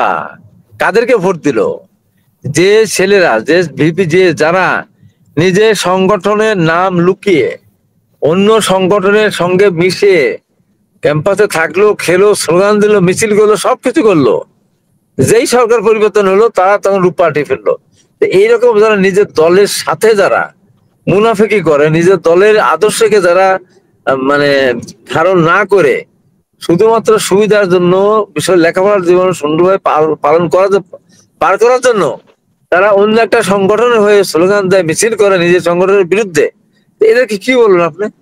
এটা যত বড় যাই হোক না কেন, আওয়ামী লীগ ধরেন, শেখ হাসিনা বড় জেলা না, শেখ হাসিনা 5 বার প্রধানমন্ত্রী, 5 বার প্রধানমন্ত্রী, একটা না 15.5 প্রধানমন্ত্রী, কোথায় এখন? কোথায় আছে? সব তো তার সাথে ছিল। এটা কি দেখছেন আপনারা? এই ডাকসু কি মনে করছেন এই ডাকসু একদম সারা পৃথিবী জয় করে নিবে? অবশ্যই না। এই ডাকসু যে ভোট কলঙ্কিত হয়েছে, আমি বলছি কি কারণে, আমরা অনেক ভোট তো দেখেছি, আগেও বললাম, কোনদিন ডাকসুতে ভোট কারচুপি হয়েছে, একজনের ভোট আরেকজন দিয়েছে, তার যাওয়ার আগেই একটা ভোট দিয়ে দিল, এইটা ঘটনা তো আমরা দেখি নাই কোনোদিন। জাহাঙ্গীরনগর বিশ্ববিদ্যালয়ের শিক্ষকরা পদত্যাগ করলো, সেখানে কালি দিল না 3 ঘন্টা, আবার দিল তো কালি দিলে মুছে যায়। এই যে ষড়যন্ত্র, একটা ইসলামিক দল তারা এইরকম মানে অনিয়ম এবং তারা নৈতিকতার বাইরে অন্য একটা সংগঠন, কমিউনিস্ট পার্টি বলেন, ন্যাপ বলেন, অন্যান্য সংগঠন বলেন, তারা ক্ষমতাসীন সংগঠনের সাথে মিলে মিশে থেকে তারা রাজনৈতিক মানে শিক্ষা পার করতে পারে।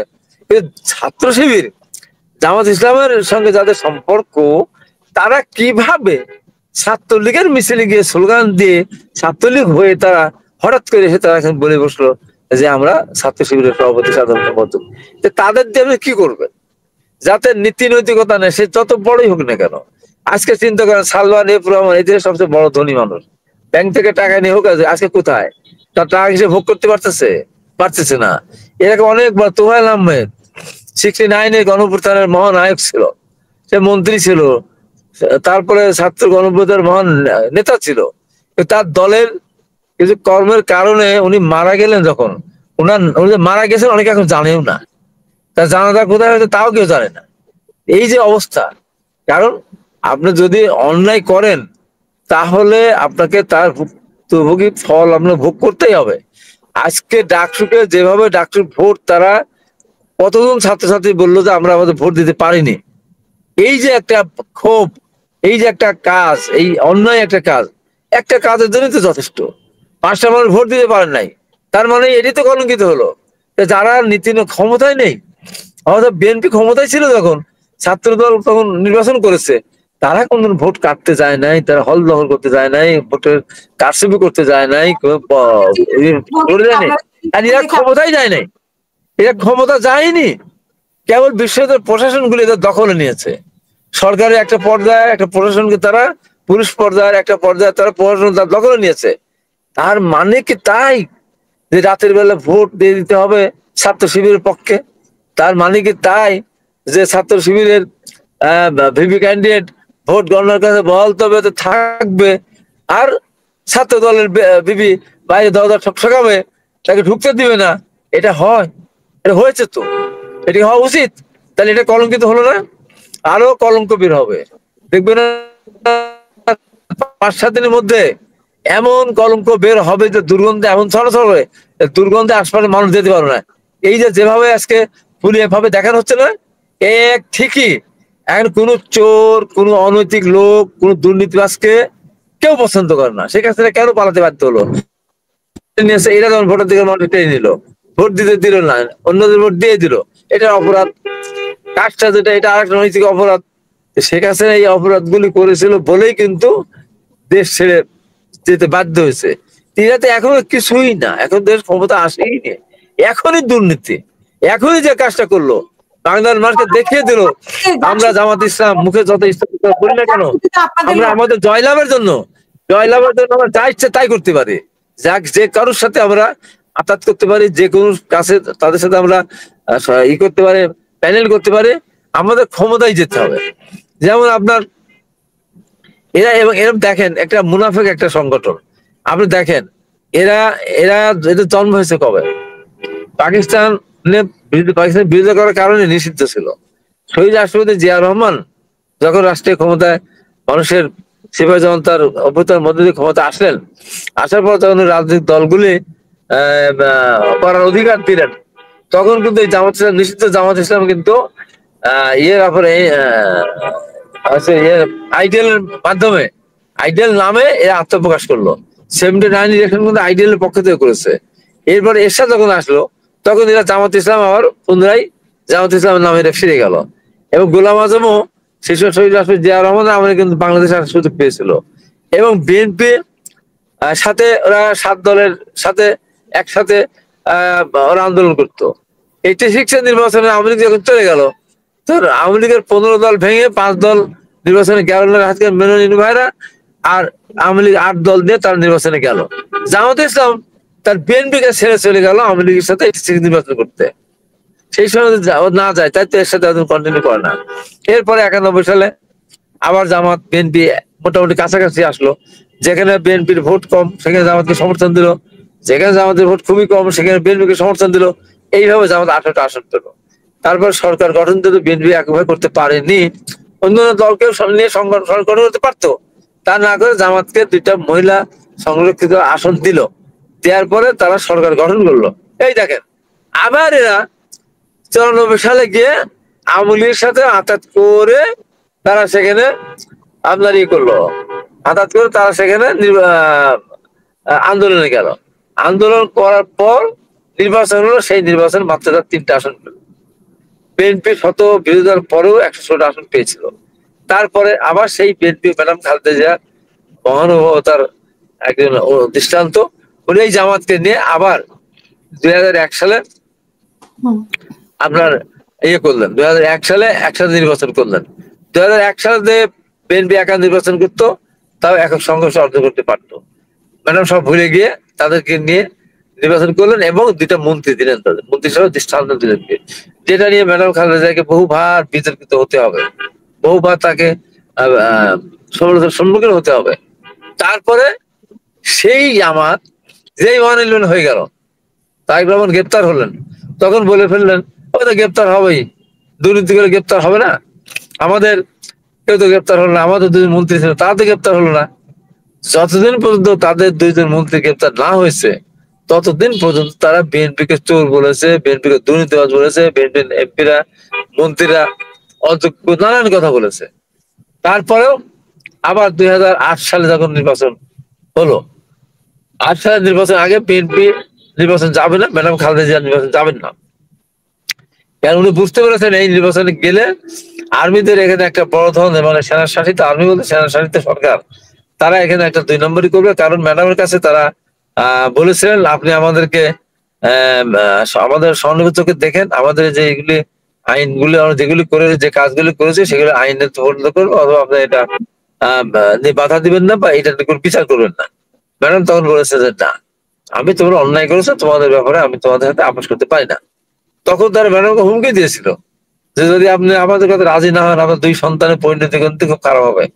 প্রথমত আরো কোকে নিয়ে চলে যেতে বলেছিল, জাননি তার সাথে করে নিয়ে যান। ম্যাডাম বলছে না।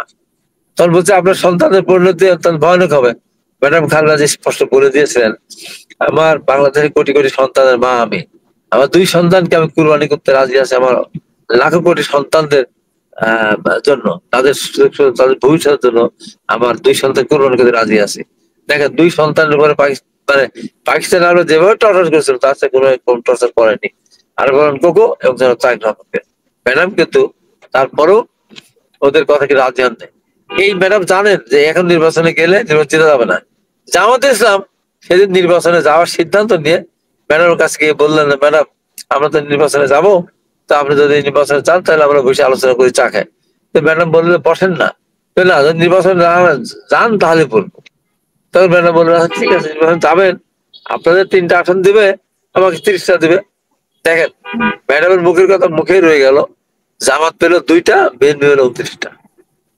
এই জামাত যদি সেদিন এই সর্বনাশটা না করতো, নির্বাচনে যেতে বাধ্য কিভাবে করেছিল, সেই সময় ম্যাডাম নির্বাচনে না গেলে সাইফুর রহমান মান্নান ভাইদের নামে একটা দল হয়েছিল, মেজর হাফিজ ইয়ের নামে একটা দল হয়েছিল আমাদের সাইফুর রহমান মেজর হাফিজের নেতৃত্বে। এই এরা একটা পর্যায়ে তখন ওয়ানের সরকারের পরামর্শে জামাত, জাতীয় পার্টি এবং বিএনপির একটা অংশ এদেরকে দিয়ে একটা জোট করে বিএনপি ধানের শীষ প্রতীকটাকে মানে ছিনিয়ে নেওয়ার জন্য ষড়যন্ত্র করেছিল। সবকিছু মিলে ম্যাডাম বললো আচ্ছা ঠিক আছে, এই যে করবো। তারপরে তারপরে এই যে দীর্ঘদিন আর মেকআপ নাই, আন্দোলন সংগ্রামের নাই, এই আছে সেই নাই, যেই 5 তারিখ পট পরিবর্তন হয়ে গেল তাদের চেহারা অন্যরকম হয়ে গেল। তারা শুরু করে দিল বিএনপির সমালোচনা, বিএনপি হাত দখল করছে, বিএনপি ঘাট দখল করতেছে, বিএনপি এই করছে, বিএনপি সেই করছে, বিএনপি সাদাবাদ, নানান কাহিনী। আমরা কিন্তু একটা বারও তাদের ব্লেম দেয়নি, কোনো কিছুই বল নাই। তারা যখন বলা শুরু করলো তখন আমরা পর আমরা কিছু কথা বলেছি যে সত্য, তারা যেটা বলেছে এটা অসত্য। আমাদের মানে একবারে গড়ে চালাবাদ বানিয়েছে যেটা অসত্য। তারা যে রাজাকার এটা তো সত্য, তারা তো আলবদর সৃষ্টি করেছে এটা সত্য, তারা আসাম সৃষ্টি করেছে এটা সত্য, তারা এখন আলবদর সৃষ্টি করেছে এটা সত্য। তাহলে আপনারা কি করবেন? ধরেন ডাকসুর মাধ্যমে যদি বাংলাদেশের মানুষ যদি তাদেরকে নির্বাচন জিতিয়ে আনে তখন আপনারা কি বলবেন? মানে রাজাকার জেনেই যদি মানুষ না, জিতিয়ে বাংলাদেশের মানুষ যদি তাদেরকে জিতে আনে করার কিছু থাকবে না। মানুষ চায় মানুষ পাকিস্তান চায়, আধা পাকিস্তান চায়, পাকিস্তানের কনফেডারেশন চায়, চাইতে পারে, চাইলে তো করার কিছু নাই, চাইলে তো করার কিছু নাই।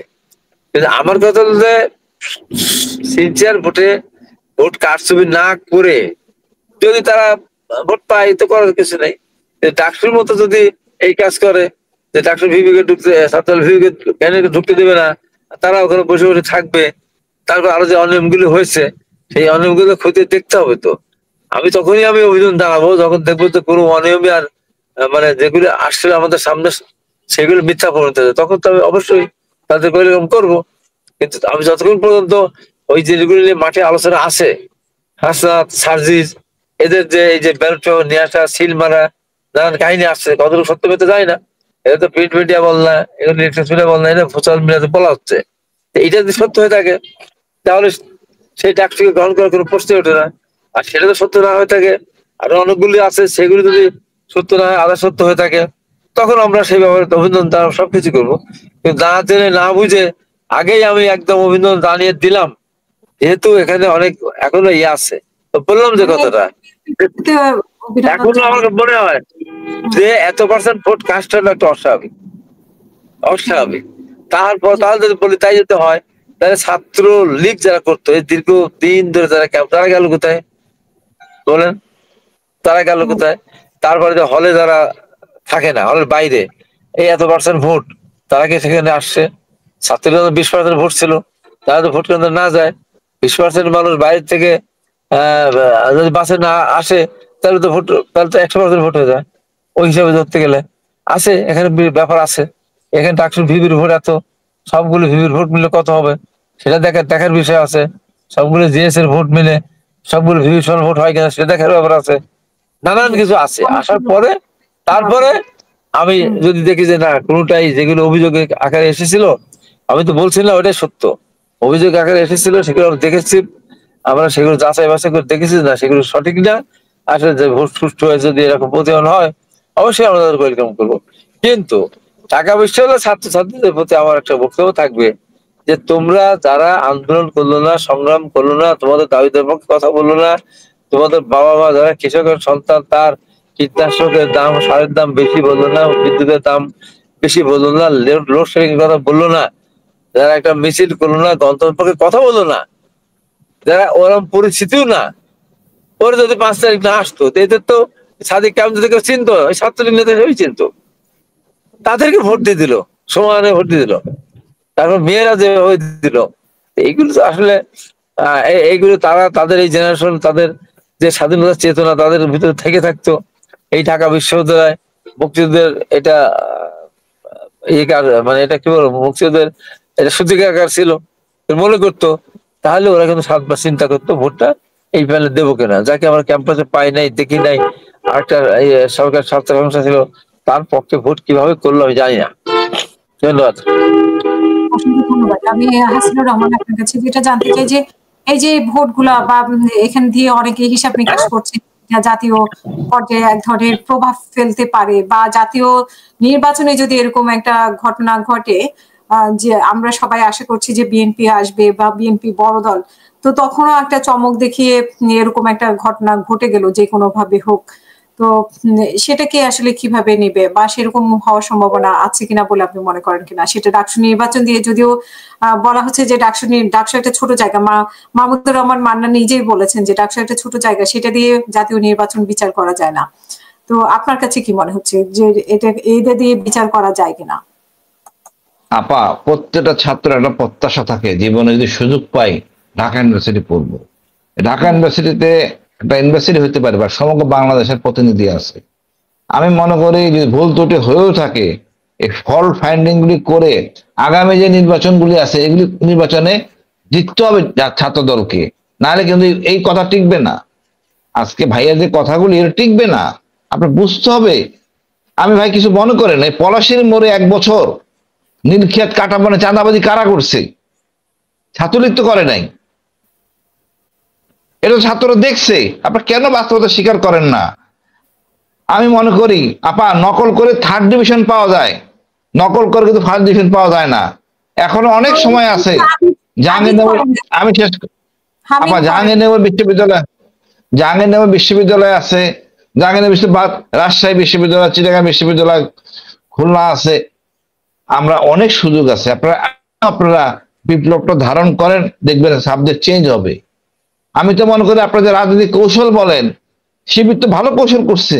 আপনি নিজেই একটা কথা বললেন যে শিবির বলে ভারতের সাথে কোনো সম্পর্ক ভালো থাকবে, এই থাকবে, সুন্দর কৌশল। ভারত জানে শিবির যত মিষ্টি কথাই বলুক ও ঠিকই ব্যারেল ঘুরে চিতাবাঘ হয়ে যাবে। এটাই হলো বাস্তবতা। কৌশল তো অবশ্যই জানি, যুদ্ধের কৌশল, এটা হলো যুদ্ধ। বাট আমি মনে করি প্রতিটা অভিভাবক তার ছাত্র ছেলেকে পাঠায় শিক্ষার জন্য, রাজনীতির জন্য না। এটা বড় কিছু না, এরা সবাই আমার ছাত্র, যে দলেরই হোক। তবে হাবিব ভাইদের উচিত একটু কাউন্সিলিং করেন অন্যান্য ইউনিভার্সিটিতে, যাতে একটা ভালো একটা সমীকরণ হয়, তাহলে দেখবে ভাই শুধরে যাবে সবকিছু। আমরা এটা মতবাদ করি না, ভারতকে ভয় পাওয়ার কোনো দরকার নাই, ভারত আমাদের শত্রু, এইটা শুধু মাথায় রাখেন ভাই, তাইলেই বিজয়। যে যত শক্তিশালী হয়ে ভারতের বিরুদ্ধে কথা বলবে, এটাই হলো বিজয়ের একটা মানদণ্ড। আপনি বলছেন ভারতের বিরুদ্ধে, কিন্তু আবার আপনি সাপোর্ট করছেন যে জামাত ইসলাম যেটা বলছে সেটা ঠিক আছে, জামাত ইসলাম যে কৌশল নিয়েছে। ওরে বাবা, জামাত ইসলাম কৌশল নিয়েছে, হাবিব ভাই কৌশল, হাবিব ভাই বলছে কৌশল নিয়ে ছিল ছাত্রলীগের সাথে মিশে, এখন তারা ভোট দিছে। এখন জামাত ইসলাম বলতেছে ভারতের কথা, বন্ধু সম্পর্ক, এটা কৌশল। ভারত কখন জামাত ইসলাম ক্ষমতায় আসলে কখনই ভারতের সাথে আপোষ করবে না কোনো বিষয়ে, বিএনপিও করবে না। তার খালেদা জিয়া রক্তে সেটা নাই। বা কতটুকু বলি, নতজানু হয়ে কতটুকু বলতে পারে, সেই কথাটা হলো কৌশলের অংশ। আগামী দিনে যত বেশি ভারত বিরোধী কথা বলবে যেই দল, সেই দলে জিতবে। দল বলতে বুঝি রাজনৈতিক দল না, ছাত্ররা। ছাত্রদের মধ্যে প্রচারণা সীমাবদ্ধ থাকবে। এখানেই তারা কনভিন্স করবে। সব ছাত্র বাংলাদেশের এক, সব জেলা ছাত্র বলে, সব বিভাগের ছাত্র, সব ইউনিভার্সিটির ছাত্ররা সবাই এক মতবাদে বিশ্বাসী। ভারতের আধিপত্য মুক্ত বাংলাদেশ, এটা ধারণ করতে মনে প্রাণে। যে দল করবে সে দল জিতবে, তার অঙ্গ সংগঠন জিতবে, এটাই হলো বাস্তবতা। আপা, বক্তব্য শেষ। জি, আমরা শেষ করব। হাবিবুর রহমান হাবিব ভাই, আপনার শেষ বক্তব্য আমাদের আজকের অনুষ্ঠানের জন্য প্লিজ। হ্যাঁ, আমি বলি, আমার ভাই হাসিনুরকে বলি, ঠিক আছে ছাত্র দল চাঁদাবাজি করেছে, তাই ওই যে যারা আন্দোলন করলো মাঠে থেকে, তাদের ভোট দিল না কেন? মানুষের কথা নিশ্চয়ই পরিবর্তন হয়েছে, তার ভোট দিল না কেন বলেন? ছাত্র দলকে দিল না ভালো, আমি ইয়ামিনকে 163 ভোট দেয়, গতবার নূর ভোট পেয়েছে 10,000। বলেন তো, এই যে মানুষের কথার পরিবর্তন নিশ্চয়ই একটা কিছু হয়েছে তো, তাহলে এমন হবে কেন? ঢাকা বিশ্ববিদ্যালয় এমন হওয়ার কথা না। তাহলে আমাদের ছাত্রদের দোষ আছে, ওদের তো দোষ নাই। হ্যাঁ, তারপরে ছাত্র ইউনিয়ন, হ্যাঁ, আরো যারা ছিল, এই যে বৈষম্যবিরোধী ছাত্র আন্দোলন, তারা কি দোষটা করলো? আমার কথা হলো যে ঢাকা বিশ্ববিদ্যালয়ের ছাত্রছাত্রীদের মতামতকে আমি সম্মান করতে বাধ্য না।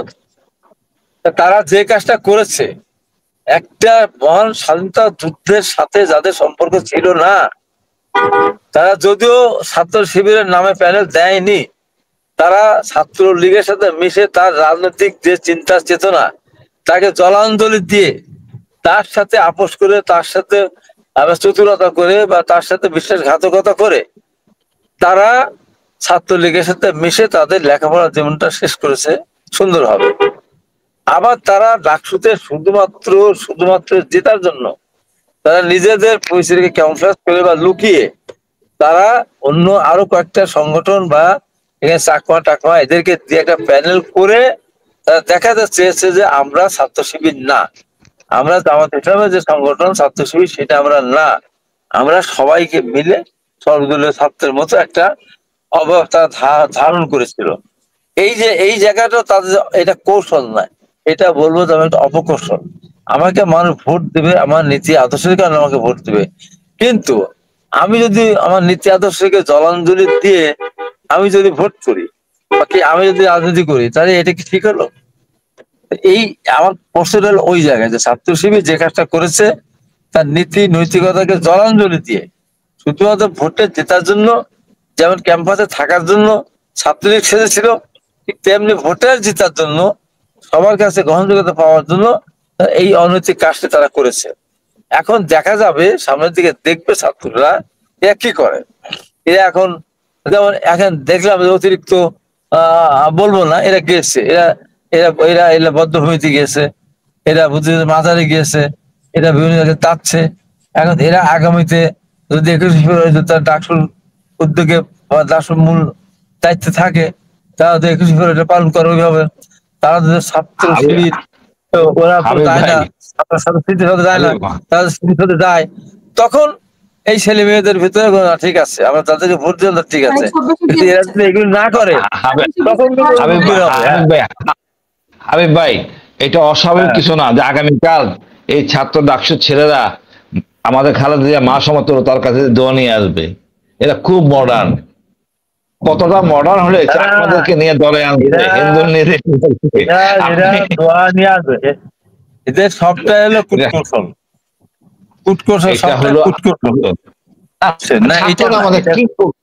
আমি এদেরকে সম্মান করি, ছাত্র আমাদের ছেলের বয়সে, আমি যাই মাঝে মাঝে বয়সে আমরা সম্মান করবো, ভালো লাগে। তাহলে আমার একটা প্রশ্নের উত্তর দিতে হবে।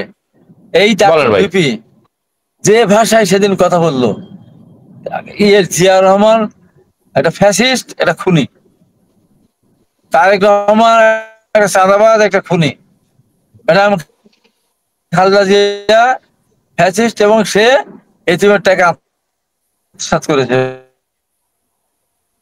বলেন তো এই এটা আওয়ামী লীগ বলতো, তারপর কোর্টে প্রমাণিত হয়ে তারা খালাস পেয়েছেন। আজকে ম্যাডাম খালেদা করেছে, এই এদের কাছে কি শিখবেন? এদের কাছে কি শিখবেন?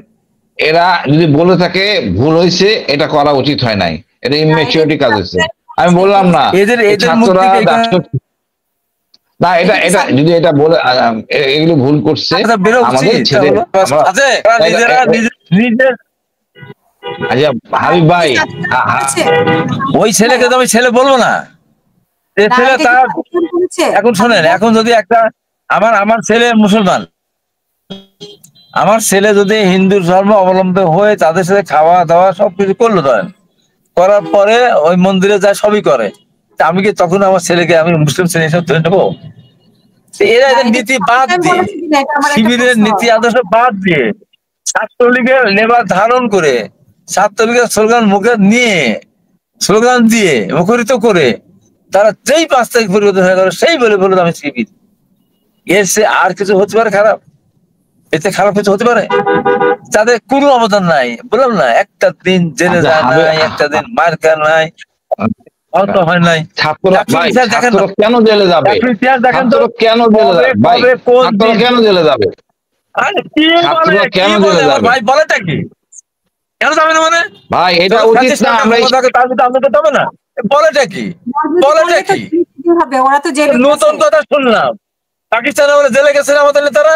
তুমাল আহমেদ, নুর আলম সিদ্দিক জেলে গেছে না? আমরা এর সাথে মার খেয়ে হাসপাতালে গেছি না?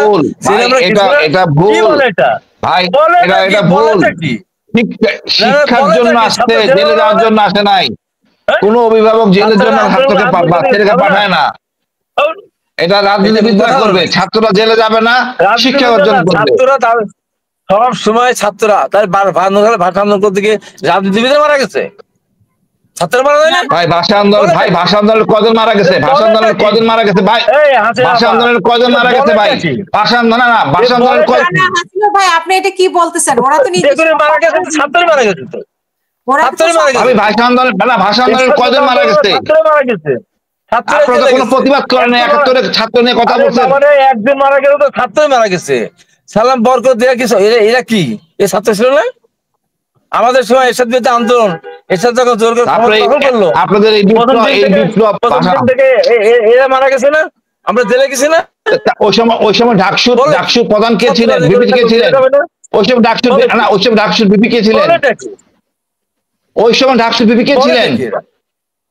আরে ভাই, ডাকসুর বিপি কে ছিলেন ভাষা আন্দোলনের সময়? ভাষা আন্দোলনে গোলাম আজম ছিলেন।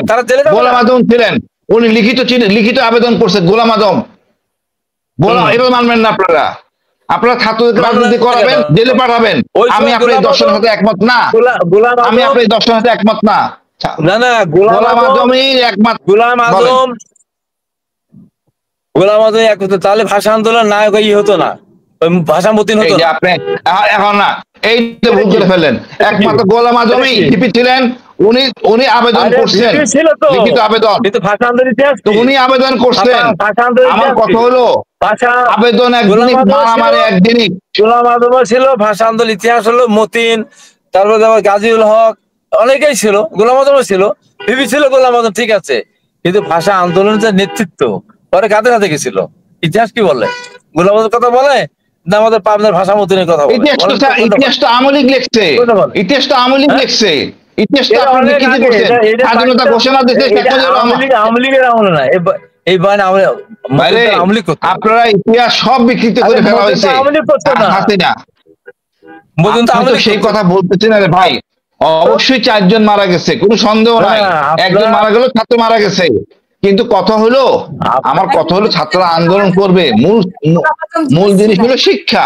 আপনারা কেন এদেরকে জেলে পুরবেন? এই মানসিকতা কেন থাকবে? কেন বলবেন যে ছাত্ররা, এই যে ছাত্ররা, এই যে যারা বৈষম্য ছাত্র আন্দোলন করে জেলে যায়নি?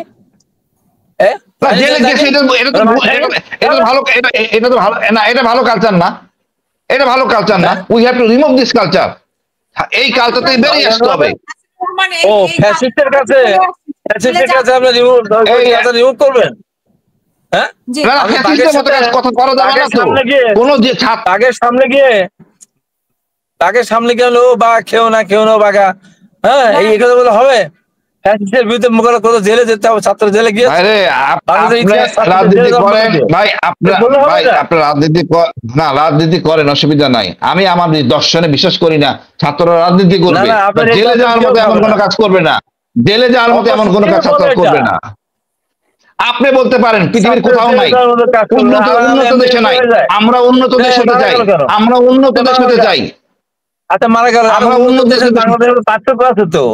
এই যে এটা ডুবছে, আপনি বাংলাদেশে এই জন্য আজকে আমাদের এই অবস্থা।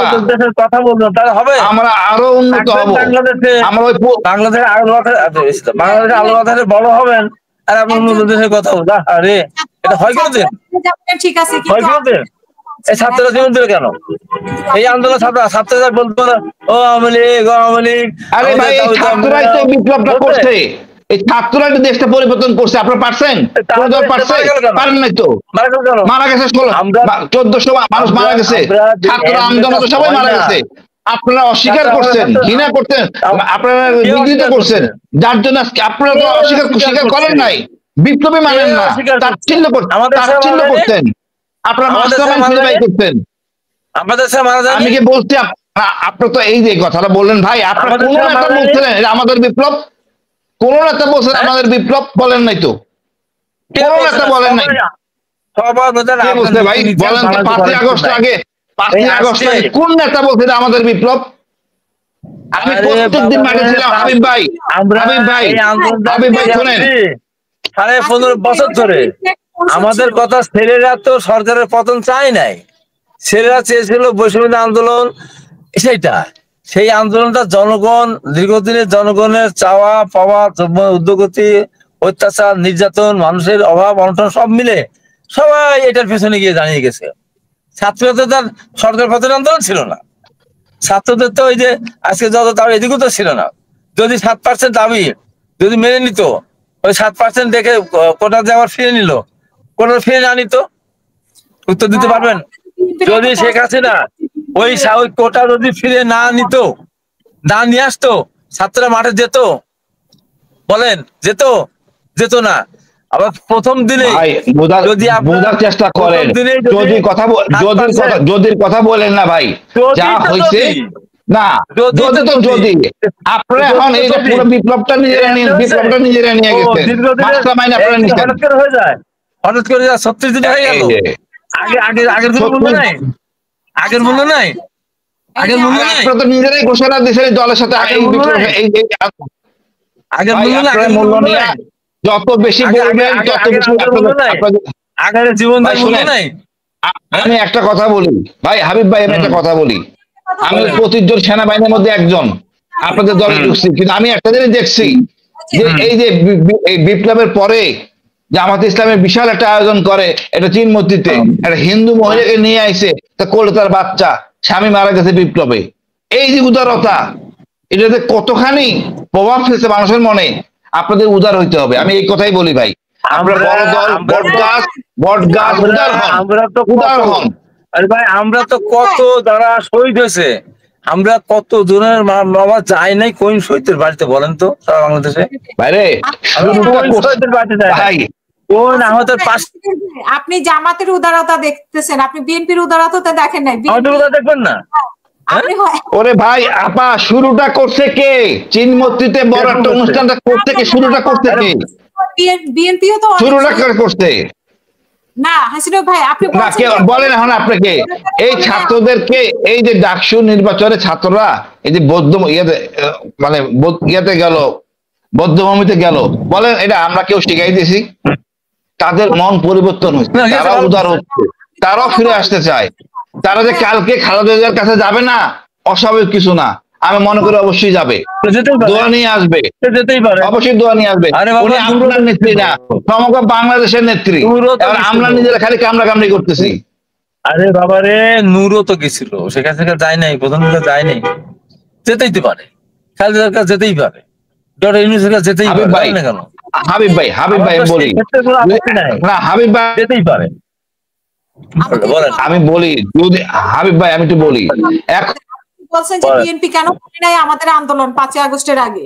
বিএনপি তো শেখ হাসিনা তো বিএনপির উপর দায় চাপাচ্ছিল, এই জন্য বিএনপি একটা কৌশল অবলম্বন করছে। আপনি জামাতের কৌশলকে প্রশংসা করছেন, কিন্তু শিবিরের কৌশলকে প্রশংসা করছেন, কিন্তু বিএনপি কৌশলকে আপনি বলছেন যে বিএনপি কেন বলে না, ওতে দোষ ধরছেন।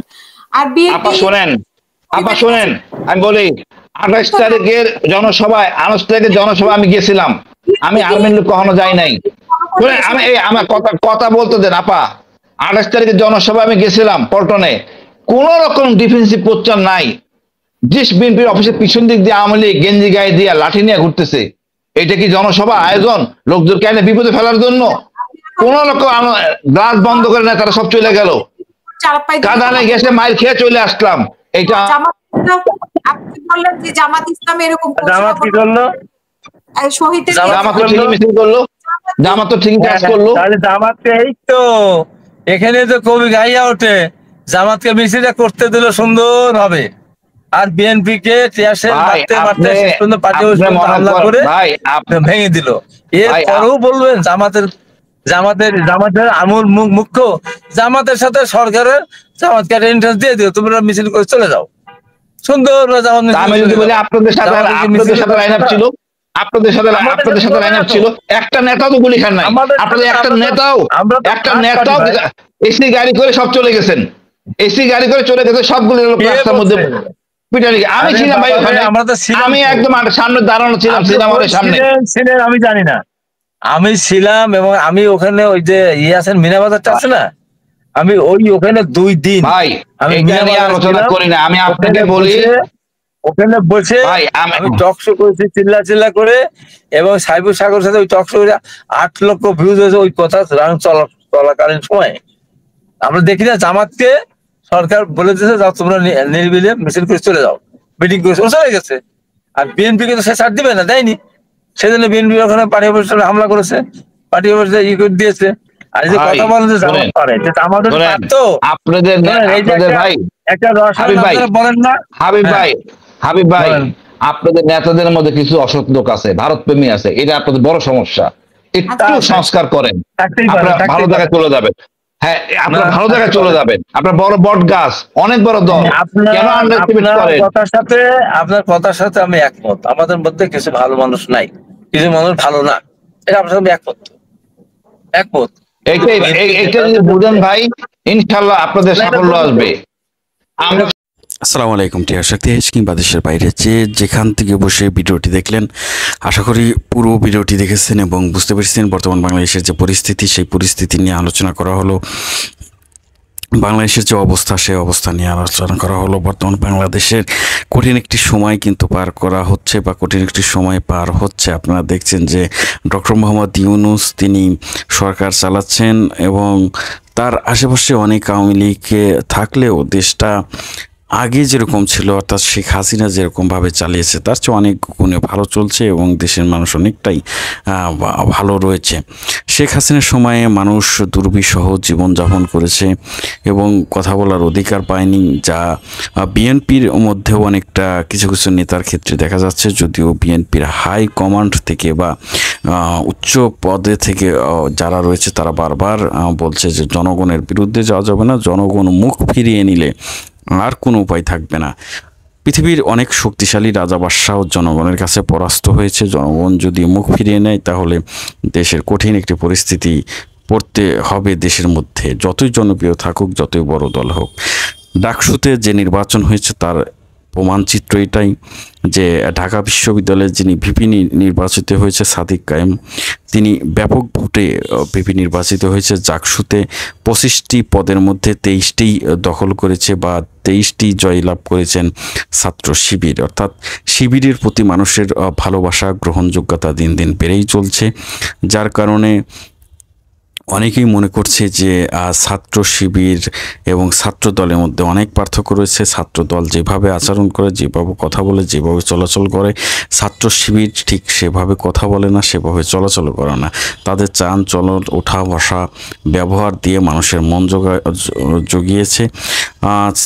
বাংলাদেশের এই হচ্ছে পরিস্থিতি, বর্তমান রাজনৈতিক অবস্থা। আপনাদের কি মনে হচ্ছে, কোন দিকে যাচ্ছে আমাদের বাংলাদেশ? অবশ্যই কমেন্টে জানাবেন। সবাই ভালো থাকবেন, সুস্থ থাকবেন। ভিডিওটি শেষ করছি। আসসালামু আলাইকুম।